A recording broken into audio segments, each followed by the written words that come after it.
Hey, it's Rustin with Role Playing Public Radio. This is Fall of Delta Green, the Borellus Connection. I believe this is episode 7, as we have just finished Operation Horus Hours, and we're now on Operation De Profundis.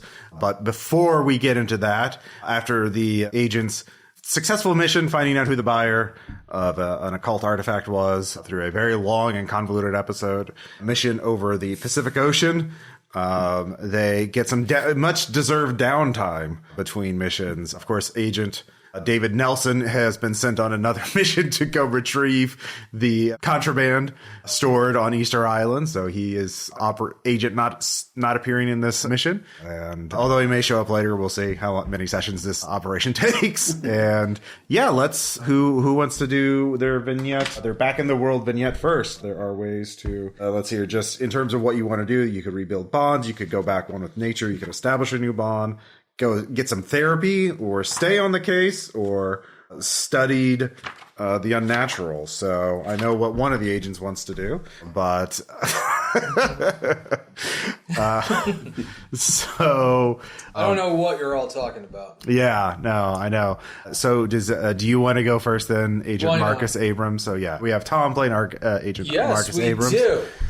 And then Aaron playing Gina Tan, CIA translator, and then Caleb as Special Forces Eli Munny. And he is more weed than man. He's going to start becoming my new gameplay session, which is characters that kill Tom's character. So what I would like to do in my vignette is draw a picture of Tom's character, maybe with like a dog snout or something, and then try it out at different yardages on the range. And that's what I'll be doing to prepare for the remainder of the campaign. For the inevitable that literally all of us see coming. I feel like you're metagaming just a little bit. Train down the tracks. Yeah. All right. Well, wait, hold on for a second right now. We just have to say this. We haven't dealt with any actual fish people yet, so... You literally dealt with a lot of fish people. Crocodile people. Oh, wait, no, I see it now. Never mind. Yeah, you dealt with crocodile people and fish people. Those are the two types of people you dealt with. co-dreamed with fish people. You spoke with one directly. Yeah. Yeah. You saw them having... No, you shared like concerns with one. It's like what fish person's like, this might be bad. You're like, yeah, this might be bad what's happening here. Yeah, you found common ground. I was vaguely allied with the fish person on the plane. Yeah. We were both out of our element. So yeah, keep in touch with them. You know. Agent Abrams, I realize the first thing you should do if you want to consider staying in the case, studying the unnatural, is explain to your Delta Green handler and official superiors why you want to read the Cult of Ghouls. You did seize it, so I just want to hear some rhetorical. Give me a justification for reading this book. I'm still looking into the incident that happened to me back in Central America. You mean Central America? Oh, your character's backstory. Yeah. Okay, all right. I think it might have something to do with this. Okay, all right. It's an obsession. It's some god above him demands it. It's beyond. And what do you think you'll get out of reading this book? Perhaps some insight into what happened that I could use for future missions. For future missions, do you believe this would help you in the field deal with your current operational mandate? It's certainly possible. Perhaps if I understand something unnatural that comes up later, I'll be better equipped to handle it. Okay, what is the nature of this threat that you're so concerned with? But then, I saw them at night, and I know they saw me, but they didn't do anything to me. What did they do? They helped themselves to a lot of bodies that were littered around this village. All right, so there's this unspoken voice in your head, like your intuition, as you realize, you can link this to the stolen human remains, yes. That are cremated remains, the essential salts, and the body theft of the ring of smuggling that you're currently working on. So you bring that up. Mm-hmm. All right. And that proves to be very persuasive. So, yeah, becoming a subject matter expert in these grave robbing cannibals does seem to be justified given your current mission history. And likely you will be sent after the same. The events on the plane convinced me this might be worthwhile. Okay. In that case, after you read the book, we'll expect a report on it. And if you encounter any of this in the future, you'll need to report to us, and you will have a psychiatric evaluation after you finish the book to make sure that you're still field capable. Understood. These books have proven to be damaging to more sensitive personnel, and we want to make sure that that's not going to happen with you. Certainly not. Okay. Do you have tradecraft? Yes, I do. Okay. All right. You don't have to spend anything, but you realize that they're going to be keeping a closer eye on you. Mm-hmm. You don't know how much of a closer thing, but yeah. So you read Cults the Ghouls. It begins. It never stopped. It's been going on a while. Oh, this is the Barney gif right now. It begins again. Yeah. So it is a very interesting book that you read. It's a great story. Love the characters in it. Yeah. So that's what you spend your time doing on. So you're not improving your relations with other people. So studying the unnatural, you gain first make a stability check, difficulty 5. I'll spend a couple. Oh, 8. 8. All right. So you spent 2 points on that. Okay. All right. So you are fine. You do not lose any more, but you are. I'm trying to find the book on that. Here it is. So I just give the same stats for it in the thing. All right, let's see here. You gain 1 hypergeometric potential, 1 point of unnatural, and you gain 2 dedicated pool points for any investigation involving ghouls. It is a 17th century or 18th century French book describing a ghoul cult operating in Europe. And for some reason, it seems familiar to you. And you have a dream of you as a younger person and smelling the fresh earth and someone carrying you. How do you react to that? I don't recall that. Interesting. Yeah, well, it's a dream, Yeah. Intrigued, but I'm intrigued. But does this mean something? Because I'm pretty sure this didn't happen. Well, you learned ritual, charnel meditation, which requires you to go to a graveyard at night. I already have that. I think I said from skimming it earlier, I gave you that. But now I reread the rules on using rituals. Caleb is making the motion of sharpening a knife for no reason. I'm just character I've ever had to play with him. I prepare for the inevitable. So I don't recall betraying you every time. The giant vampire samurai, which need not exist. Are you still hung up on that? Yes. Seriously, that was a long time ago. Yeah, it's fine. Don't worry about it. No bearing on any other games. So you read this book. You've learned about this ghoul cult operating in Europe. And yeah, there is a part of you that is gnawing at there's a lot of... Where do you live, by the way? Near, just outside of Langley. Langley, all right. For some reason, you're drawn to the... Well, how do you feel about this? Are you like, well, that's done. I'm glad that's over with. Or are you hungry to learn more? I would like to learn more. Well, something indicates to you, you don't know why, you just intuitively, you think that the graveyards of New York, especially around New York City, would be a prime site to perform that ritual if you wanted to. Interesting. Yeah. Yeah. Well, it's not that long a drive.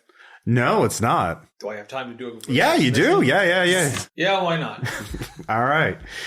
So you drive to New York City, and you, Tom, as a person, know a lot about New York City. Is there a particular graveyard you want to go to? Honestly, I know a lot about the city, but not about graveyards in it. I'm actually kind of surprised. I'm not going to lie.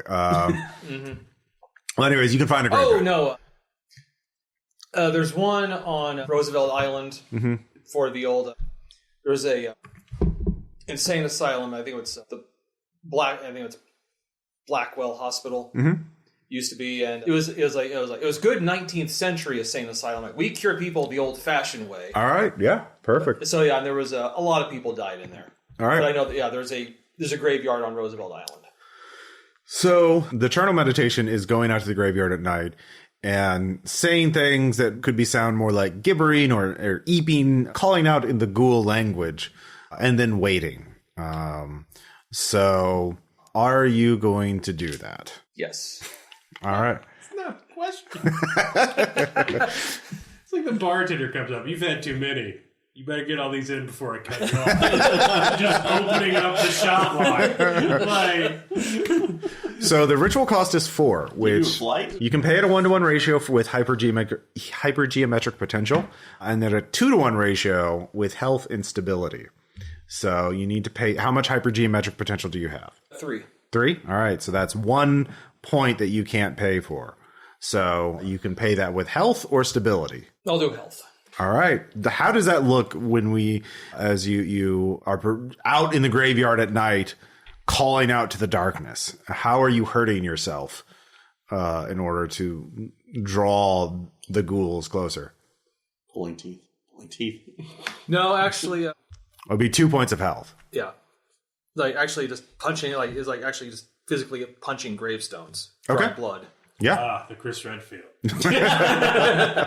Classic form. Ritual All right. sacrifice. So the way this works is, what is your current sanity?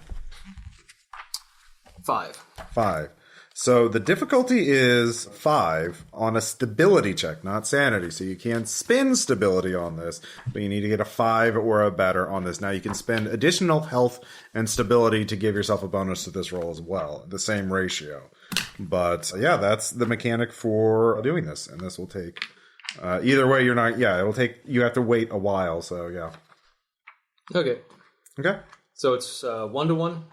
2-to-1 for health and stability. Okay. It is not easy to activate a hypergeometric ritual, weirdly enough. Well, I rolled a 6. Okay. So you do so, and after a few hours, when it's about 1, 2 in the morning, when it's very cold, and still you hear a voice call out from the darkness. Who calls us? Marcus Abrams. And why do you call us, Marcus Abrams? I've seen you before, I think. You do have the stench on you.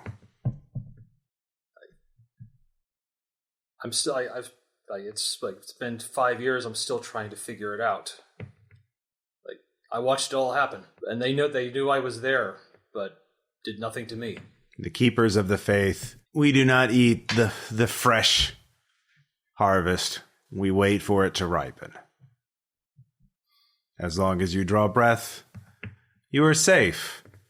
Unless one of the impatient gets to you. The heretics. Should I be concerned? I don't know. Do you often go down into the places where the dead dwell? More than I used to, yeah. If you do, the next time you go, say this, and you will know. And if you receive an answer, you know that you are in the presence of the keepers of the faith. If you do not hear a response, then you know you're in hostile territory. And so it says something. And yeah, you learn a call and response to identify yourself as a human knowledgeable. Oh, that's tradecraft then. Yeah. And well, now that you have spoken to us, what now? I didn't know this would work. I don't know what I want. We smell death on you. Much. I'm well acquainted with it. Have you been in the presence of one who brings them the essential salts back? Oh, yes.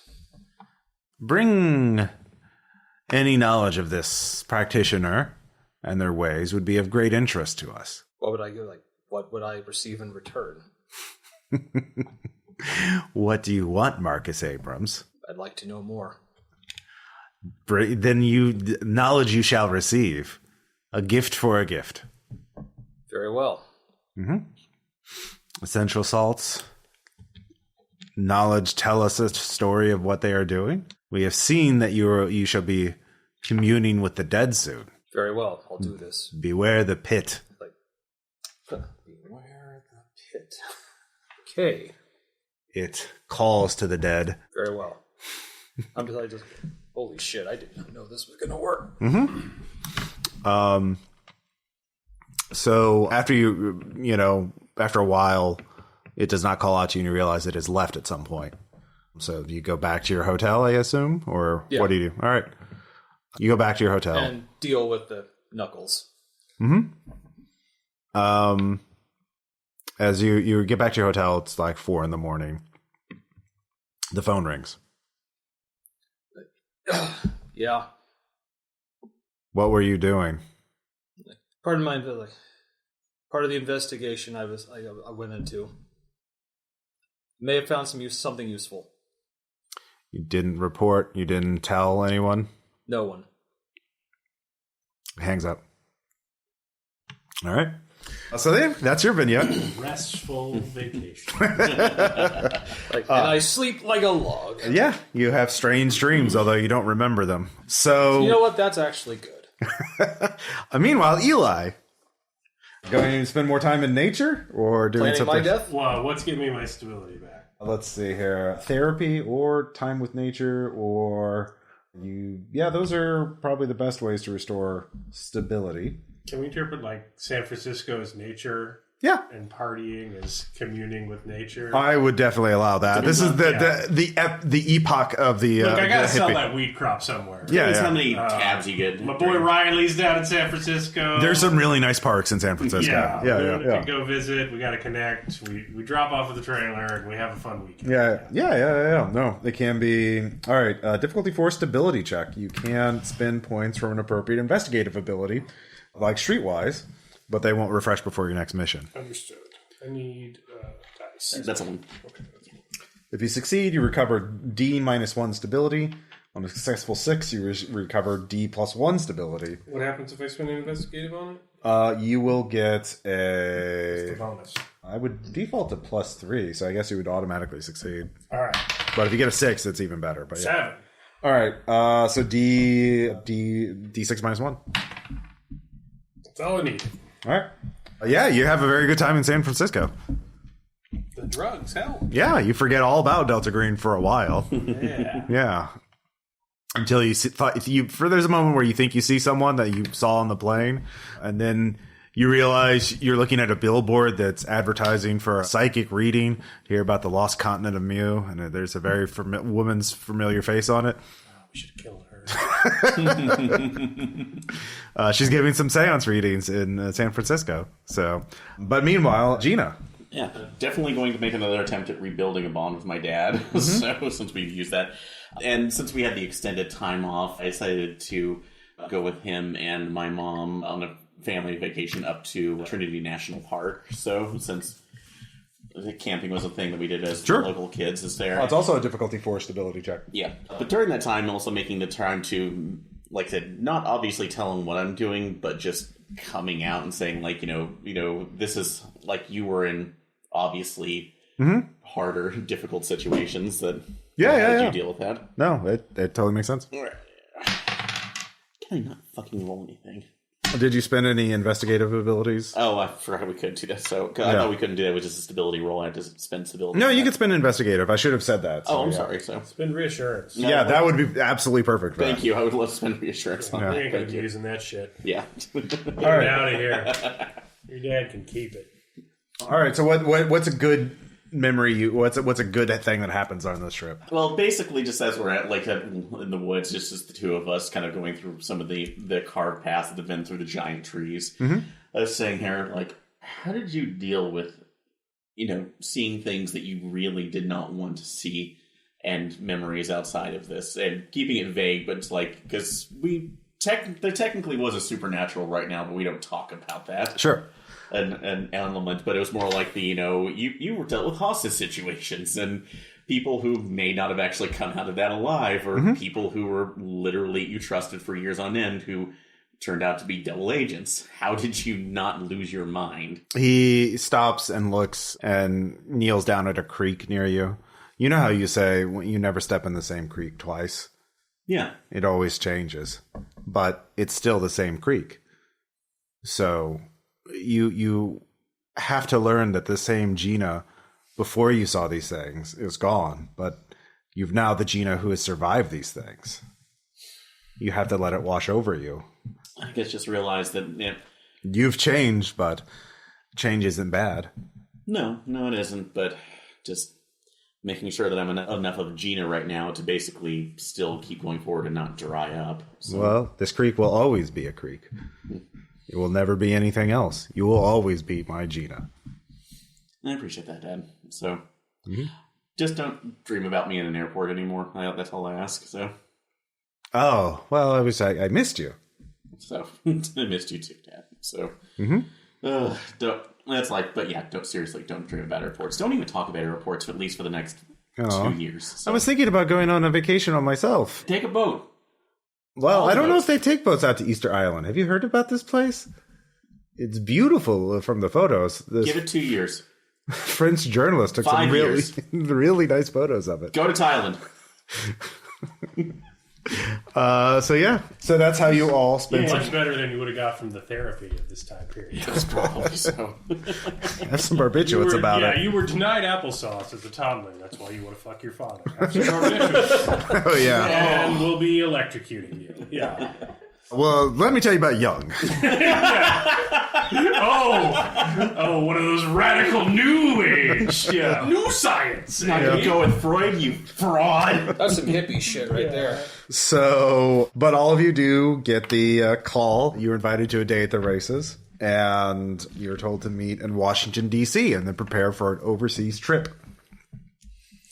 So bring your passports. So It's easier to get a flight out Yeah. of San Francisco. That's true. So we all cut to all of you at DC in some anonymous government building with Carstairs, who is there smoking a cigarette and waiting for you. He has already put out 4 cigarettes by the time he got here very early. So all of you roll D6 to see who shows up first. 4. 5. Ah, Eli.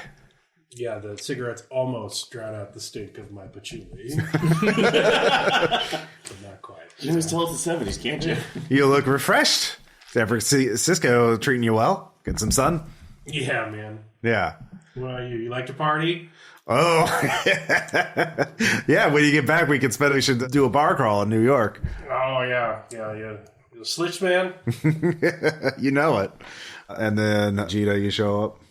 Immediately looking around, so nodding, but then immediately looking back at Eli. What smells like dirt fucked by a hobo? It's really hurtful, Gina. Shit. You're Good all, to see you too. I only say that just because I thought I left San Francisco so I could get away from that smell for a bit. you're all going to be smelling like dirt on this one. So, and then finally, Marcus comes in. Sunglasses, Honda. Hey. Yeah. Yeah. Knuckles wrapped up. Yeah. How you doing there, Abrams? Well enough, I suppose. Yeah, apparently you've been hitting the books. And idle mind is just as bad as idle hands. Yeah, good to remain useful for the next operation. That is my hope. Yeah. So you're all going to be going to Turkey. So there's our little friends smuggling heroin. We think we found a new connection. Smuggling through Turkey. There is a dead archaeologist, Charles Whitman, Bozotepe in Turkey. Here's a little article about it, and here is a map of Turkey. You're going to be going to Diyarbakir Air Base, the U.S. Air Base in Turkey. That's where you'll be landing. But officially, you're in the paperwork. You're remember, still part of the BNDD. You're going to track and monitor heroin smuggling into Europe. There is a route for Turkish heroin that's going through Kurdish territories and then exported by ship to Germany and France. What we don't know is how the cover the heroin smugglers are using to move the merchandise. Now, here's the thing. We think we have a lead on that. There was an archaeologist by the name of Charles Whiteman. Some of the early reports from his digs at Bozotepe got flagged by our analysts, that's archaeological intelligence analysts, as hinting at possible unnatural connotations. We didn't. It was a lower priority thing, not 100% flagged. But obviously you've been gathering a lot of details about our little friends. And so we think one thing that sort of got our interest was Whiteman's body disappeared on the way back to England. And did he fake his death? Did somebody take the body? And it was driven to Diyarbakir and then supposedly flown to Istanbul. It was then, well, he did get to Istanbul, but then from Istanbul to London, but disappeared somewhere along the way. Whiteman was a British citizen, credentialed through the British Institute of Archaeology at Ankara, but luckily he was partially funded by a grant from the U.S. National Science Foundation. It's a very thin justification for a U.S. federal investigation, but it's enough for us to send some BNDD agents to go and ask some questions. So Whiteman was working at this Bozu Tepe site in the flooded plain where they're going to put this dam. Yes. And we need to get there to investigate his missing persons. Yeah, well, really trying to figure out if there's a no connection. Yes. And also, again, we think he might heroin and the occult in the same. Now we just think anytime there's heroin and occult bullshit going on, we think it's our friends. And so you're our subject matter expert on this particular. Oh, shit, I hope there's not two of them. Yep. Like my guy, yeah. So, yeah, Diyarbakir is a radar station, a listening post, and your contact there will be, there's an Air Force lieutenant there, Charles Bustridge. He's actually technically working for Majestic 12. So if you have some contacts in one of the agencies that can reach out to him, he could be a friend. But yeah, you need to go there and ostensibly find out what happened to Whiteman. But we think he's involved in this heroin business and in the occult. So apparently there have been some discrepancies between what Whiteman was digging up and what Whiteman shipped back. That's sort of what drew the interest of the Arch-Inch boys. So, but we don't have a lot of details on that. Just correspondence from the British Institute, like what happened to this body, what happened to this artifact, and Whiteman. Yeah, we don't have all the correspondence. So, okay, but yeah, you'll be out in a dig site. They only got a couple of years there before that valley is going to be flooded, so they're trying to dig up as much ancient history as they can before it all goes away. Okay, so at least out there on the dig site, I guess we might not know until we get there too, but was it actually close to any kind of local towns or areas? A small village is not too far, but yeah, it's a pretty rural area. Okay. Did we know if he was just staying on site on the dig site? Oh yeah, they're all digging on the site. Yeah. Oh, I mean, living on the site, or just if he was staying in like one I of the think it was. farm I think towns? all the archaeologists are staying there for Okay. as long as they can. Yeah, if you're you have archaeology, right? Does anybody else have archaeology? It would be standard operating procedure for the archaeologist to stay on the dig site as much as possible to oversee the excavation, which is painstaking and slow. And so you can't, if you're driving in and out, like probably the town, looking at the maps, you could tell the town is probably like an hour away driving. Okay. So Because it's not very far as the crow flies, but tiny, And it shitty probably country involves roads. far fewer bullwhips than we would have liked. Yes, yeah. It's the actual real archaeology where they sit in the same, Sure, that'll last. I don't know. They definitely haven't dug up anything beyond man's kin or anything. No, why would you say that? Why would you say that? So, yeah, but you all have to go. So you're gotta have another international flight. At least it's only like a measly 12-hour one this time. So It's probably like multiple flights, like probably 6-7 hours to London, and then from London to Istanbul, okay. So and then drive for. It's 2 flights. Yeah. Oh no. Yeah, exactly. Am I gonna have what I need to do my job over there, Carstairs? All of our jobs, actually. Yeah. Well, yeah, you can put guns in your checked luggage. I wouldn't take explosives, but you can sort. Diyarbakir is a radar station, but they still have, soldiers and weapons and things. So if you need something else, you can source it through your bureaucratic contacts and whatnot. So, yeah, for free, all of you can take a handgun and your badge. But Break down my rifle. I'll take my rifle. you have a high firearms. Yeah, you could do that. Yeah. definitely want to try to at least requisition some radios for us to use out there as well. So. Okay, yeah. Because that's, especially if we are potentially out of a larger range contact without any phones. Yeah, these are going to be the field radios, so not. It's gonna be. Yeah, it's, Yeah. Man, isolation was so much easier before cell phones. Yeah. So you can have each of you can have a field radio thanks to Gina, but that's going to be a couple mile range and not super long battery life, but should get you through. Yeah. Yes. But not the backpack ones like that. Yeah. That would require a spin. I'll just stick with a 45. They take 5 D cells the size of Coke cans. They last for 30 seconds. Yes.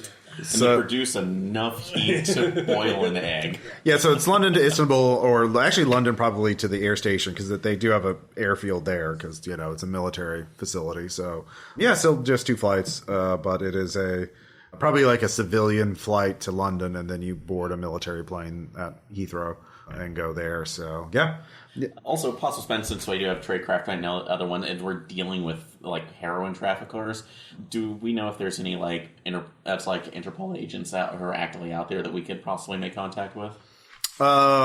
You could, yeah. That would be a spend or a roll of something. This is so I have to spend on it's 68, Interpol. right? So yeah.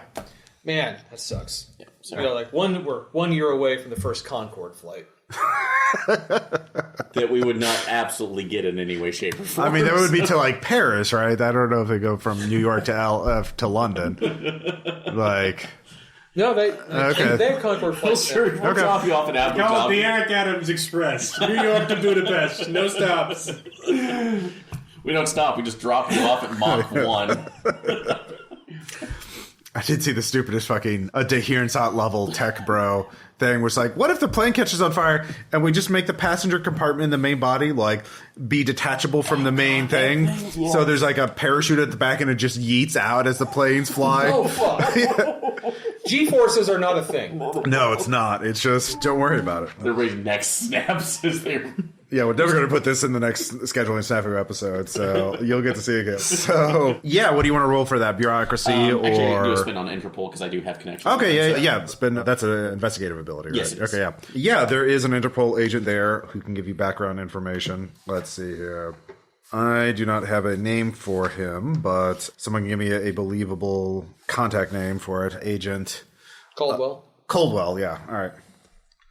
So Agent Coldwell is in Istanbul, so you can Interpol. So he can give you background information on what he suspects, but you'd have to contact him when you're in field. So probably does not want to do it on the phone. So you'd have to. Absolutely, I figured so. Yeah. Actually, he could meet you at the air station. Yeah, if nothing else, get All right. So you arrange him to go to the air station and give you a briefing on that. So, All right. Is there anything else anybody wants to do before you get to the air station? All right. Like I said, 2 flights. After your last mission, this is like easy. Although all of you find yourselves casing every single person on the plane as by reflex at this point. But how many people are trans-smuggling heroin? Yeah, exactly. Maybe 0, maybe more. The Spaniard sitting next to me tried to hit on me. I immediately just go into rapid fire French. Yeah, so it's a radar. Like I said, Diyarbakir is a radar station and listening post. There are 2 huge radar arrays monitoring objects in flight and in space over the Soviet Union. There are radio dishes, gathering radio traffic across the region, and the radar array rises like a spectral monolith in the hills above the base. There's very intense security. You have to show your badge and your papers quite often, but you can, as long as you stay away from the listening posts and, the big installations, if you just stay in the offices and barracks, that's not too bad. You can talk to Charles Bustridge. He's the Majestic 12 agent who is there looking for little green men. But you can also talk to Agent Coldwell. So Coldwell has a very good American accent. He says he spent a lot of time in America.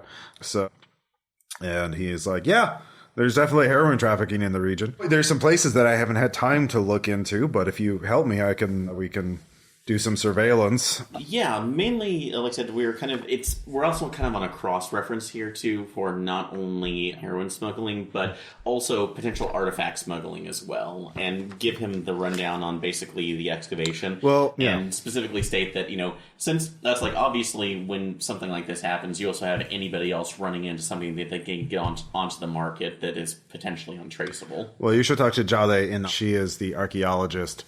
She's Turkish, and I've actually worked with her before dealing with people smuggling artifacts out of Turkey. And out of character, she's a real person. So she took over for the dig site since Whiteman's death. So she'd be on site, and she would know a lot more about smuggling, any current smuggling than her that's going on right now. But she is right now scrambling to take over for Whiteman because, I think they have a couple of years left, but it's a lot of work to dig up as much as they're in a race to dig up as much as they can before the valley is flooded and all of that is lost forever. Yeah. So at least another question on the at least for the heroin trafficking too, are there any new players on the field right now that have been here recently, say within the last maybe 6 months to a year? No, I mean, not that I know of, but whatever route they've been using has been stable. So there's been like overt conflict or a lot of bodies showing up or anything indicating like a territorial clash. Okay. If a new player showed up, there would definitely be violence.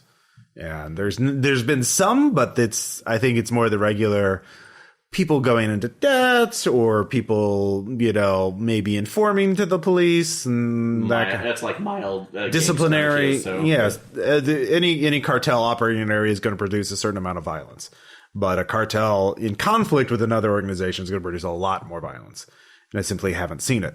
Okay. So if there's a new player, they're getting along peacefully, which would be a first.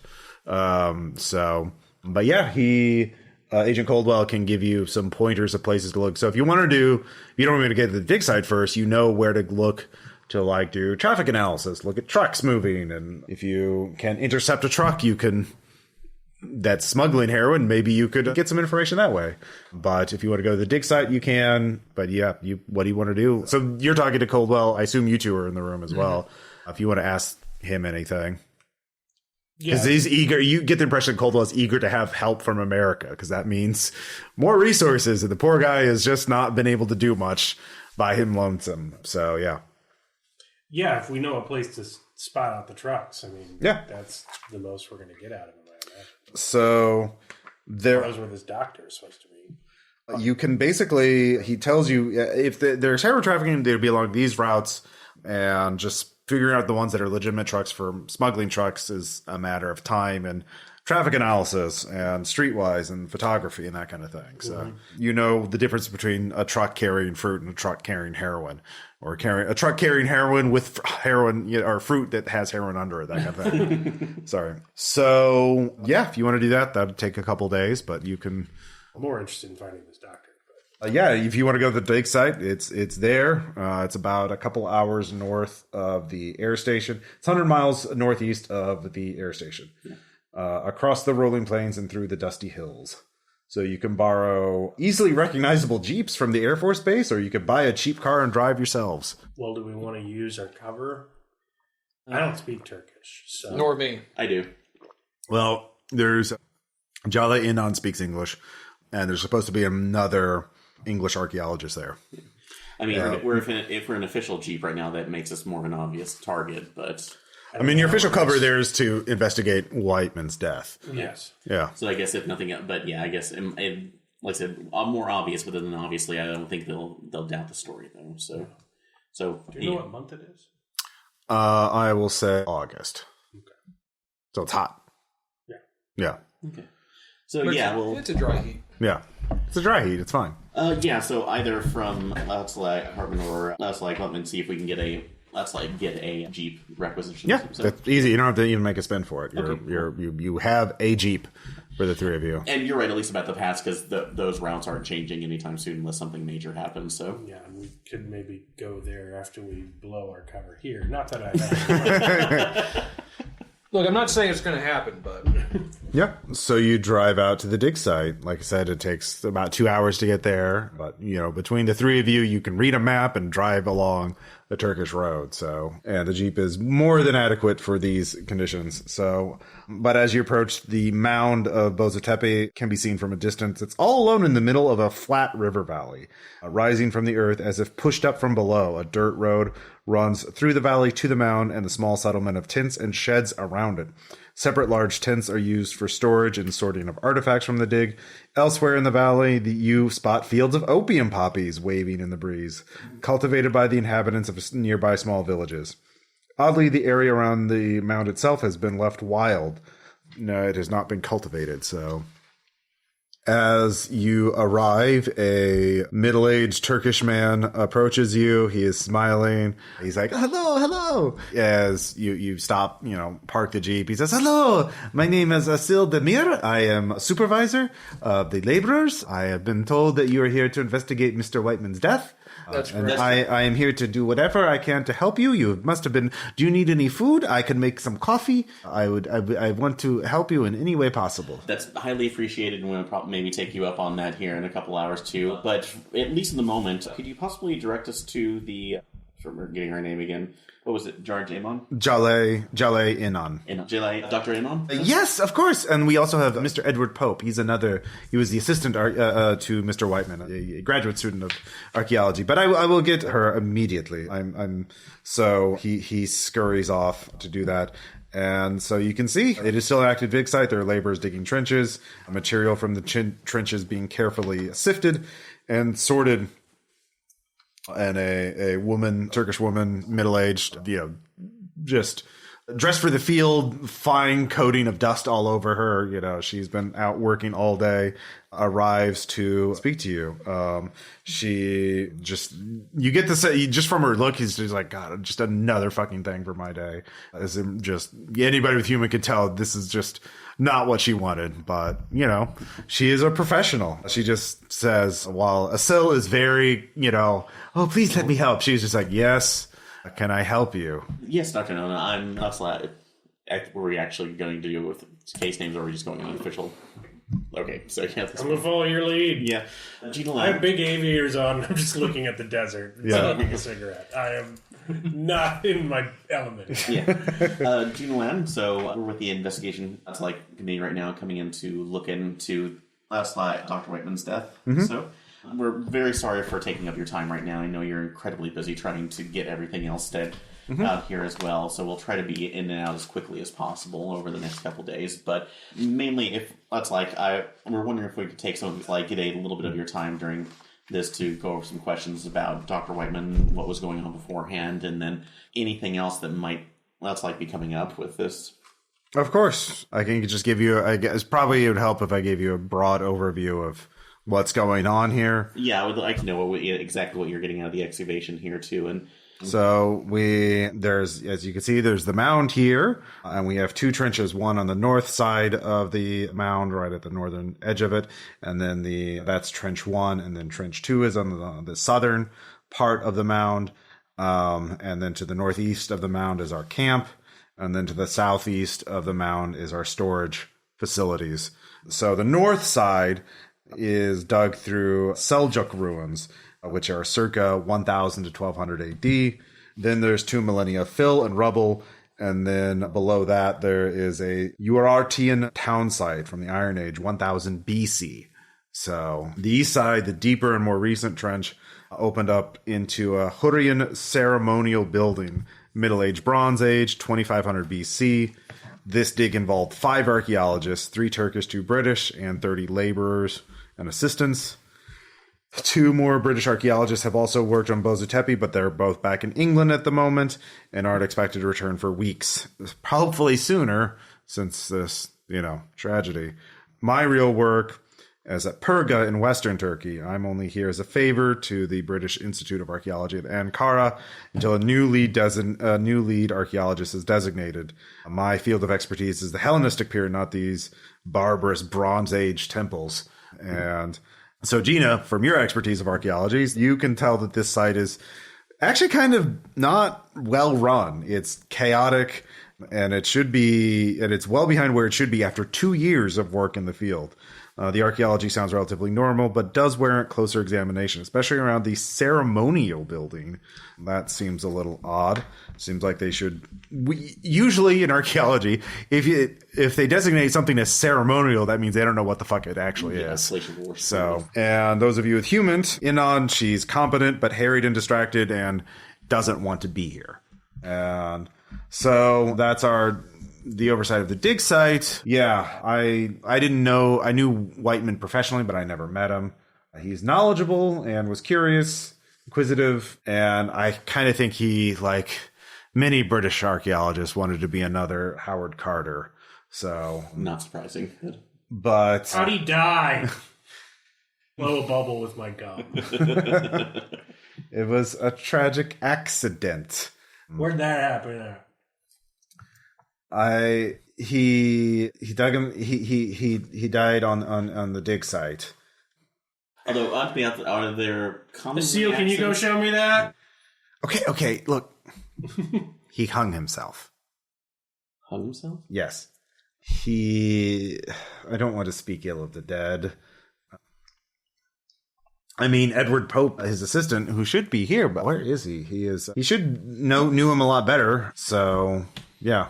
Though, I mean, I know you didn't meet him. You never really worked with him side by side. But that being said, were there any reports of him suffering from depression or anything else that would have a more self-harming situation or suicidal ideation? Do you have any interpersonal skills you want to use? Yes. So, it's not like I already had the reassurance on that point. I don't want to do interrogation on the person because they're not. I swear. Actually, could I do? Where was it?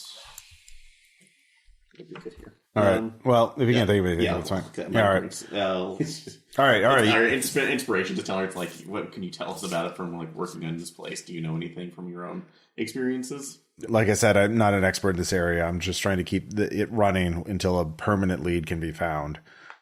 So you should talk to Edward. Any notes like that? I believe Edward knows all about it. He definitely I believe he had some letters and documents in his tent. Who found the body? I don't know. I think one of the laborers. I'm not sure. So, but Do we have a picture of the guy? Yeah. Firstairs has given us that. Yeah. You have a picture of Whiteman. He's British guy in the middle age, 40s. Yeah, I just Very wander bookish. over to the laborers. Hey, and I'm flicking the picture and go, point me. Yeah, like flicking. Looking back to him, actually, Where did dead white man get found? can you tell us where like Pope's quarters are? So like that's like what part of the camp he's staying at? Yes, she points at one of the tents in the camp. So Eli, the laborers, some of them you can tell, it's like, I know what you're talking about. And one of them says, you got some cigarettes, man? American?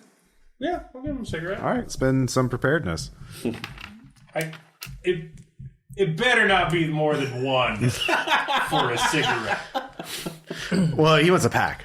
But yeah, one point of preparedness. Yeah. All right.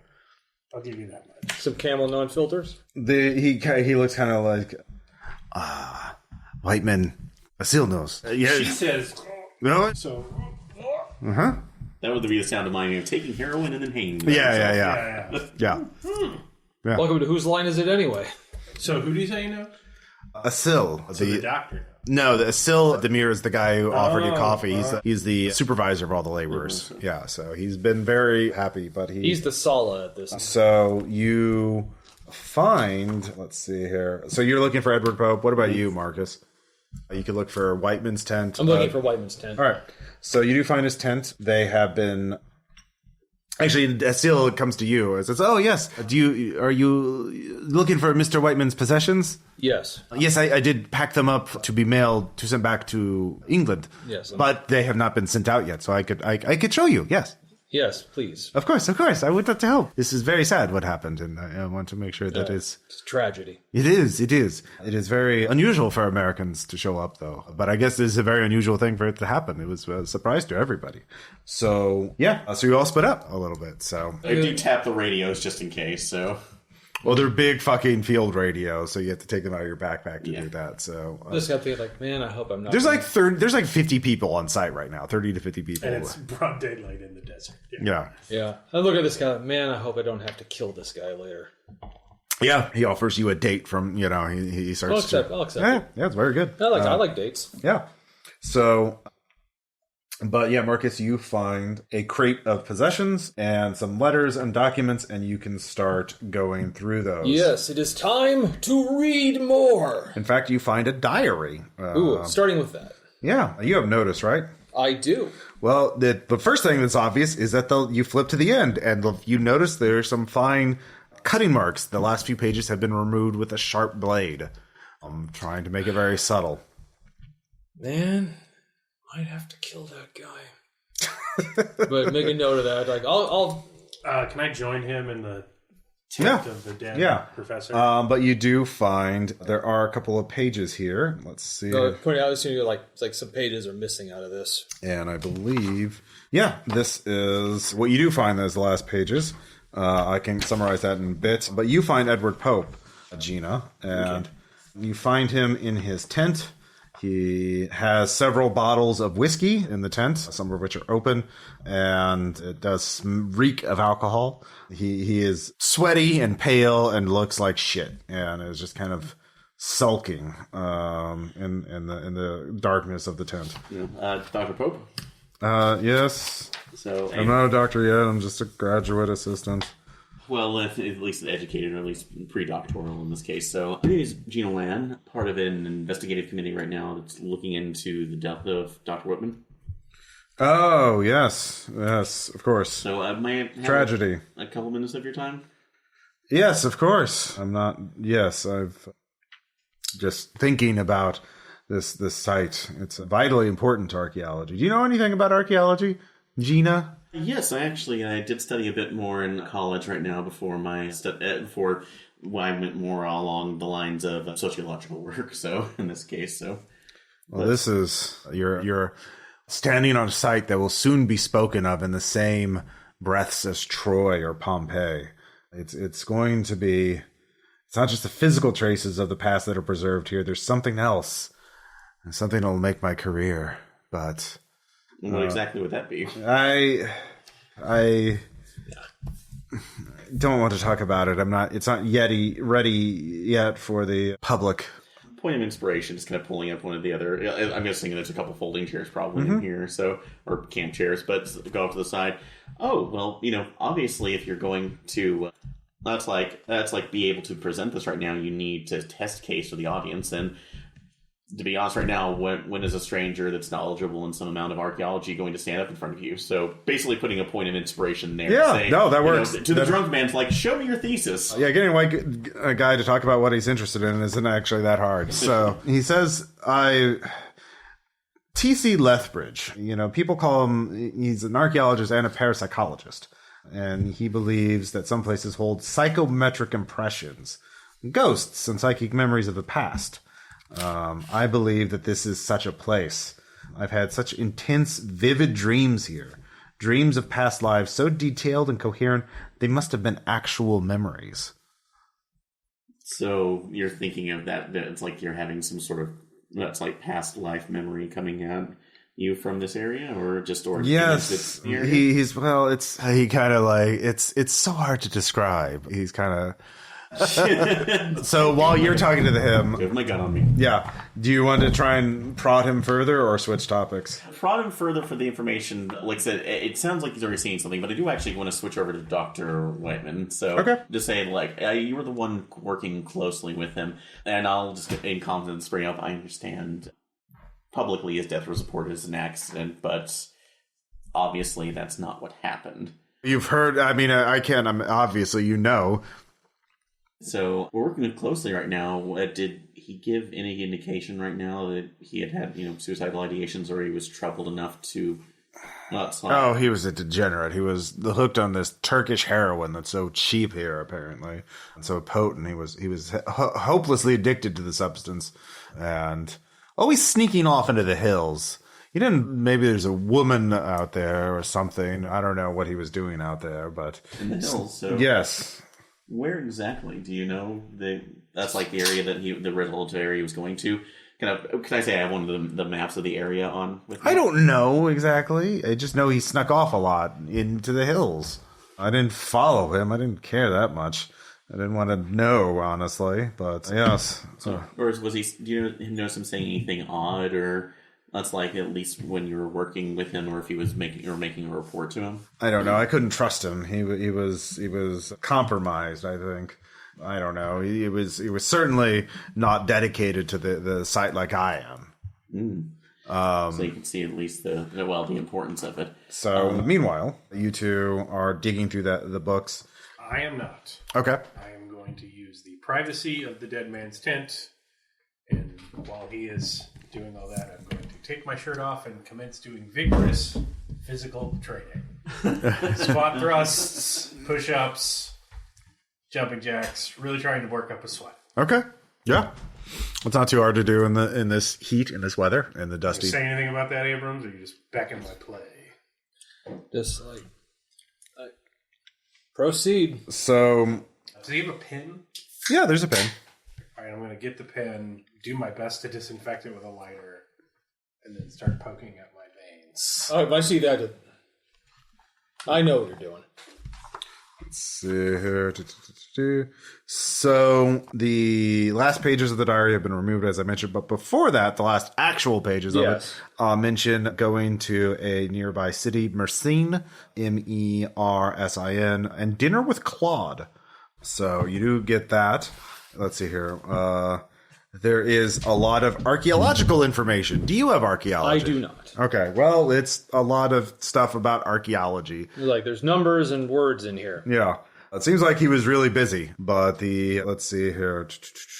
There is a piece of yellowed paper that grabs your interest. Do you have occult? I do. There is a piece of yellowed paper with a note written in spindly handwriting. Make certain, that certain is unspelled, all that was there inhumed is taken up. Leave not one scrap behind. The full body, not a grain less. On the reverse of the page, in the same handwriting, is a list or recipe, mostly crossed out, and it is take cryptography to figure out what is actually being written. Luckily, I have cryptography. All right, you can make a spend. I shall. The word you start reading it out, and you can deconstruct the phrase 1 part mercury, unknown parts sulfur to 10 unknown joints, and grind with mortar and pestle until. Yeah. Let's see here. There are, streetwise in his possessions, you do notice some aluminum foil that has been heated by a flame. Which, take that with you. Well, that indicates to you, the guy was definitely using heroin. Yeah, does he have gear around? You do find the gear, yeah. Okay. Is it, like, distinctive? Like, he doesn't have, like a filigreed, bejeweled, like, shoot-up spoon or anything. It's not that rich. No, it's... All right, I just need gear to look like a heroin addict. I don't want to be like... Yeah. His monogrammed syringe. Oh, yeah, he's not that. Yeah. Okay. It's field gear, not fancy gear. Good. All right, yeah, I definitely take that after I've done enough jumping jacks to look real sweaty and shitty. Yeah. And then I will go out and try and find... the local camp dealer. Yeah. So, accounting. Does anybody have accounting? There is an account book with a Turkish bank. I do not have accounting. Okay. I do not. David Nelson. All right. Yeah. So, At the airport. if you, I would allow bureaucracy is a general ability, right? Yes. You could make a roll for that to simulate. I'll give it a shot. All right. Difficulty 4. Nope. Okay. I will try before I leave. No, besides, does this make any sense to you? No. Is that a 6 or a 1? It's a 1. Okay. So I spent 2 and got a 3. All right. It's like, here, while you're making yourself look like a heroin addict, does this make sense to you? No. All right, it does seem unusual, but yeah, if you pass this off to your Caldwell, the Interpol agent, he could probably figure it out. Yeah, we'll do that. You'd have to go back to the airbase. There is an unsent letter to the British Archaeological Institute praising Edward Pope's impressible energy and stamina as an archaeologist. And there are other letters from his sister Eloise, a suggestion Whiteman was unhappy in Turkey. You don't have copies of his replies to Eloise, but in her replies, she worries that her brother is keeping himself in exile and that whatever problems he has can be overcome. She's obviously worried about Whiteman, but doesn't know why he's remaining in Turkey when he doesn't want to stay there. So, yeah. So, meanwhile, you're still talking to Pope. Yeah, he doesn't speak well of the dead. He seems very, in a funk. I do mention one thing since we're again figuring out reasons, why Dr. Wyman might have taken his life, but also knowing heroin. In turn, right now, so you said that there's at least some odd things going up around here. Have there been any in particular artifacts of interest or something that you would say is really unique comparatively to what else has been found here, or even something that you feel is out of place from the time frame of what you're finding? I don't want to speak about it yet until I'm ready to talk to the public. Oh, well, again, like I just said, that's like I'm listening to part of the thesis right now too, and again, I can give you feedback on it. So, well, are going to try and open him up with something. Open what up? Like I was using the yeah. Sorry. I mean, that could actually. I will go with negotiation in this case. Well, obviously, world traveler, and well, if you're trying to get something back over to the British Museum right now, That's like they could be harder from, let's say, another foreign power right now. We could figure out ways to basically make that a little bit easier for you. Okay. You can keep an eye on Jale, and I don't trust her. I think she's burying it all. I am interested in the ceremonial building. I need to finish excavating that. But she shifted it to Trench 1, not Trench 2, which I don't like. But she shut it down. So I want to get into the ceremonial building. You see, I believe it is of great importance, and she is not letting us work in there. So, but I can tell that I know back in 1200 AD, the Seljuk Turks, the river valley was back, 700 years ago. It was almost 800 years ago. The river, as much as it was in the present day, I had this dream. The mound was here. And even back then, they recalled rumors of ghosts and monsters in this place. Even then, even at that long ago, it was too old for them. But wisely, the prophet forbade the drinking of alcohol, because it is in weakness and depravity that the ghosts find purchase in the human soul. I know this, and I know it through the dreams. Bridge was right. It's clear, and it's dreams. Yes, the dreams, like I just mentioned. I know that from the dream I had, and I've had others. What have these dreams been saying? Or it's this mound has been here for thousands and thousands of years, and every culture has encountered it and has had intense experiences here. So this is a place of psychic interest, of importance, where one can commune with the ancestors of the past. That's why I think it will be much greater than Pompeii, but she's limiting it. Talk to her and let us open up Trench 2. Well, I'll definitely see if that's like what I can do to maybe convince her that we can at least maybe take a look at it on our own. So yes, your words are fine, and come back when you've made some progress. Your words are like daggers in my mind right now. That's very poetic. But yes, I will let you know. Yes, I must dream of cities older than Tyre or the gardens of Babylon. Yeah, I think you're going to dream a little bit better. He slumps back on the bed. Taking one of the bottles of whiskey with me. So no. He's not going to need that. No. Okay, all right. Yeah, sure. So I need some napalm for Trench 2. That's what the whiskey's for. Yeah, so let's see here. You also, judging from the documents that you have, Whiteman made a trip to Mersin on personal business. He spent a lot of time in his tent alone. And apparently you do find an order saying he ordered the team to stop work in Trench 2 and focus on the archaeology on the older Trench number 1 instead. So this is actually Whiteman's orders that they switched trench shortly before his death. But you do find notes that he was working in Trench 2 alone at night and told the workers he was not to be disturbed. And then one morning, Edward Pope found Whiteman's body hanging from a support beam in Trench number 2. The body was cold. Whiteman must have killed himself early in the evening. No signs of foul play that they found, With their great detective abilities. Mm-hmm. Exactly. So you all meet up each other and catch each other up. So you can talk to Jale. You can look at the trenches. Let's see here. But you've looked at the documents. You talked to Edward Pope. I think we should definitely check out Trench 2. Okay. I want to find a seal. Oh, yeah, you find a seal. Yes. Before I find a seal, I make sure I'm looking as shitty and pale and sweaty as possible. Oh, yeah, were you trying to find a dealer before? I know who the dealer is, and it's much better if he approaches me to deal than if I approach him. Mm-hmm. So, I'm so shaky, and I drop my bag, and my papers, and all my foil, and my lighter falls out. I'm just...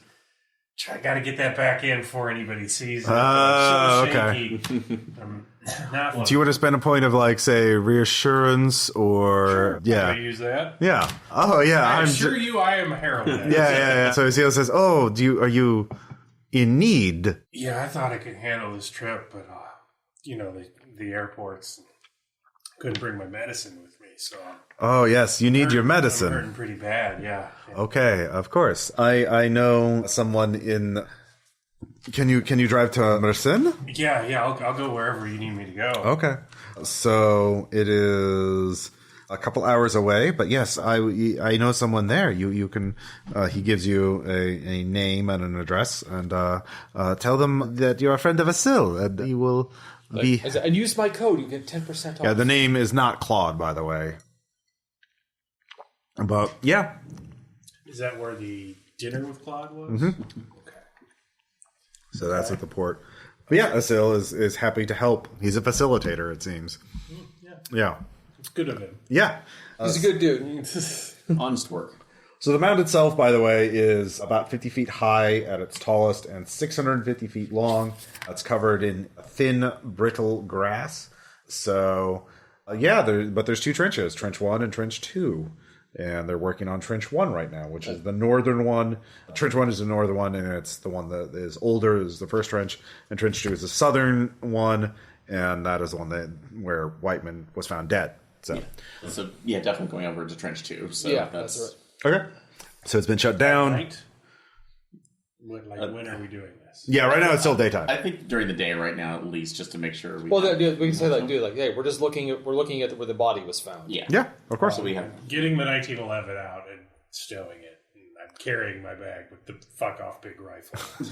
Yeah, I've got my gun too. Okay. Yeah. That's fine. So it's been shut down. It is shorter and deeper than Trench 1. And so let's see here. Yeah, Trench 1 is very deep into the northern flank of the mound because, they've been working on it a while.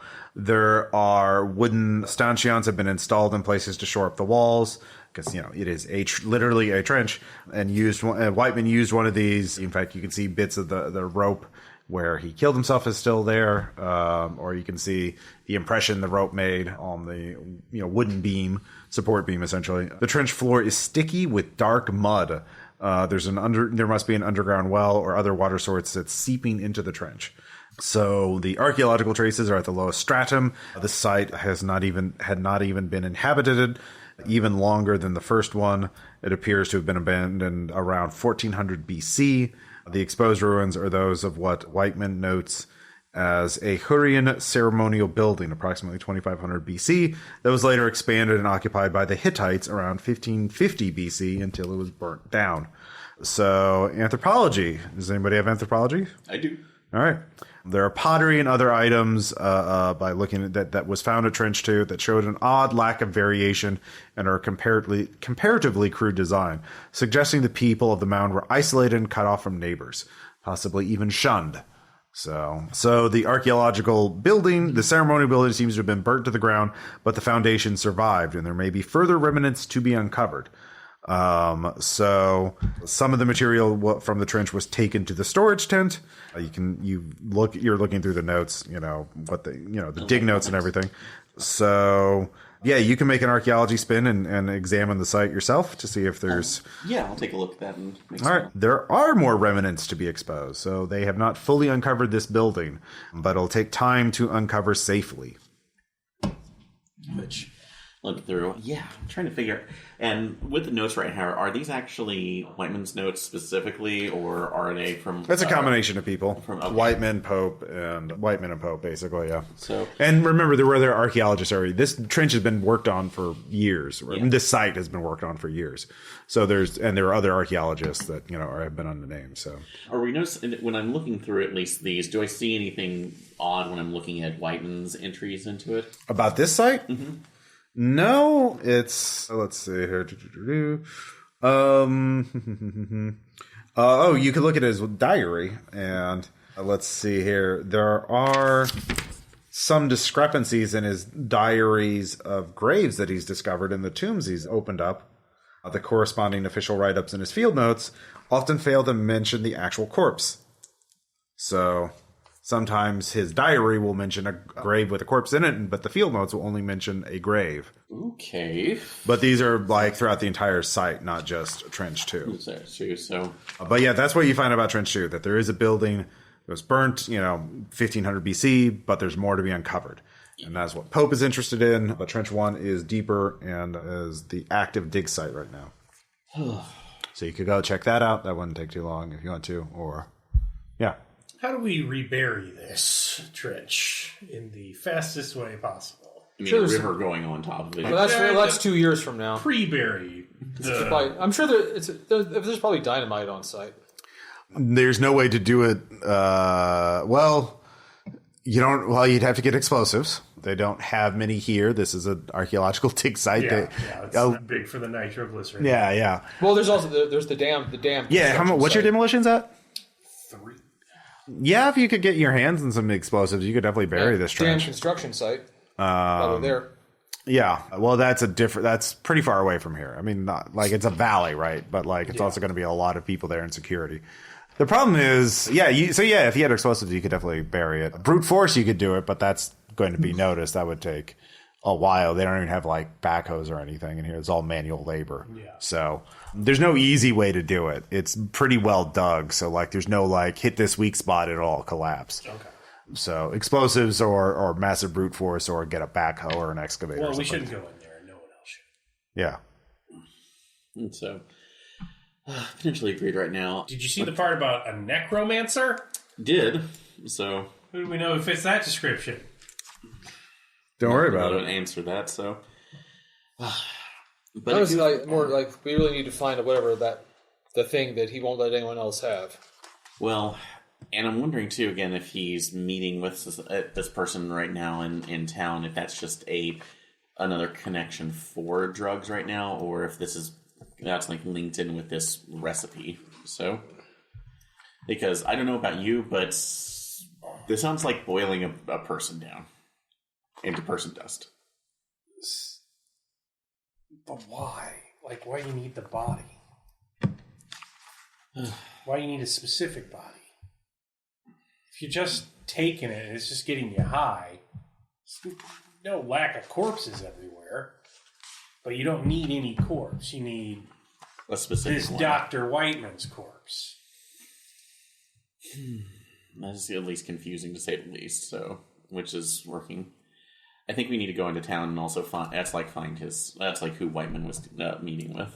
Agreed. Well, yeah, that's where our heroin connection is. Yeah. So I can go see the horse trader at least. Yeah.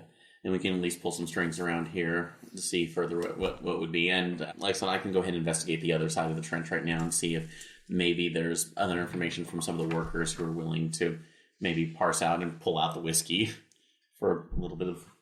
Yeah, I floated in that river. There was no shortage of corpses in Laos. There's no reason to hump your ass all the way to Turkey to get some dead British guy, unless just to get high, if that's what gets your rocks off. There's something we're missing here. No, there's always an alternative reason. Just something. Well, you'd actually be surprised if too many workers take you up on this. This is a Muslim country. They don't drink. That's true. So. Somebody's going to be going to that rule. So yeah.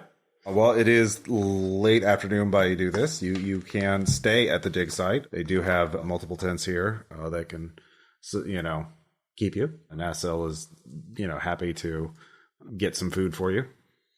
Okay.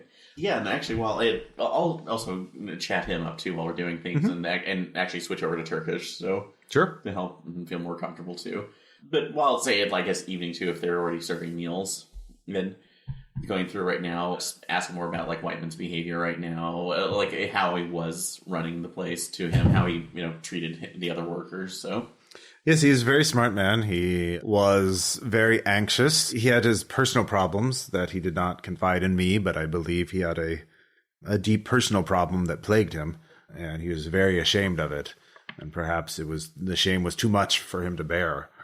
We don't know what anybody else's limits are here, although at least I know it's an odd question right now, but did you ever notice him meeting with anybody else who wasn't on the dig site normally or may have come around looking for him? So no, not that I recall. Okay. And no odd reports right now from any of your workers or anybody else on that's who may have been in his presence when they were still working on Trench 2?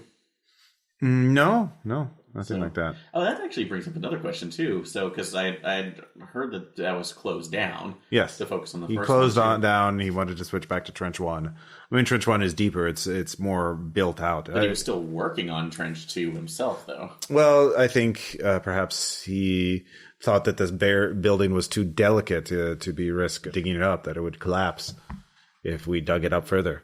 I mean, you can see there's water at the bottom, so... Absolutely, too, but why would he take that risk on his own is the question, so...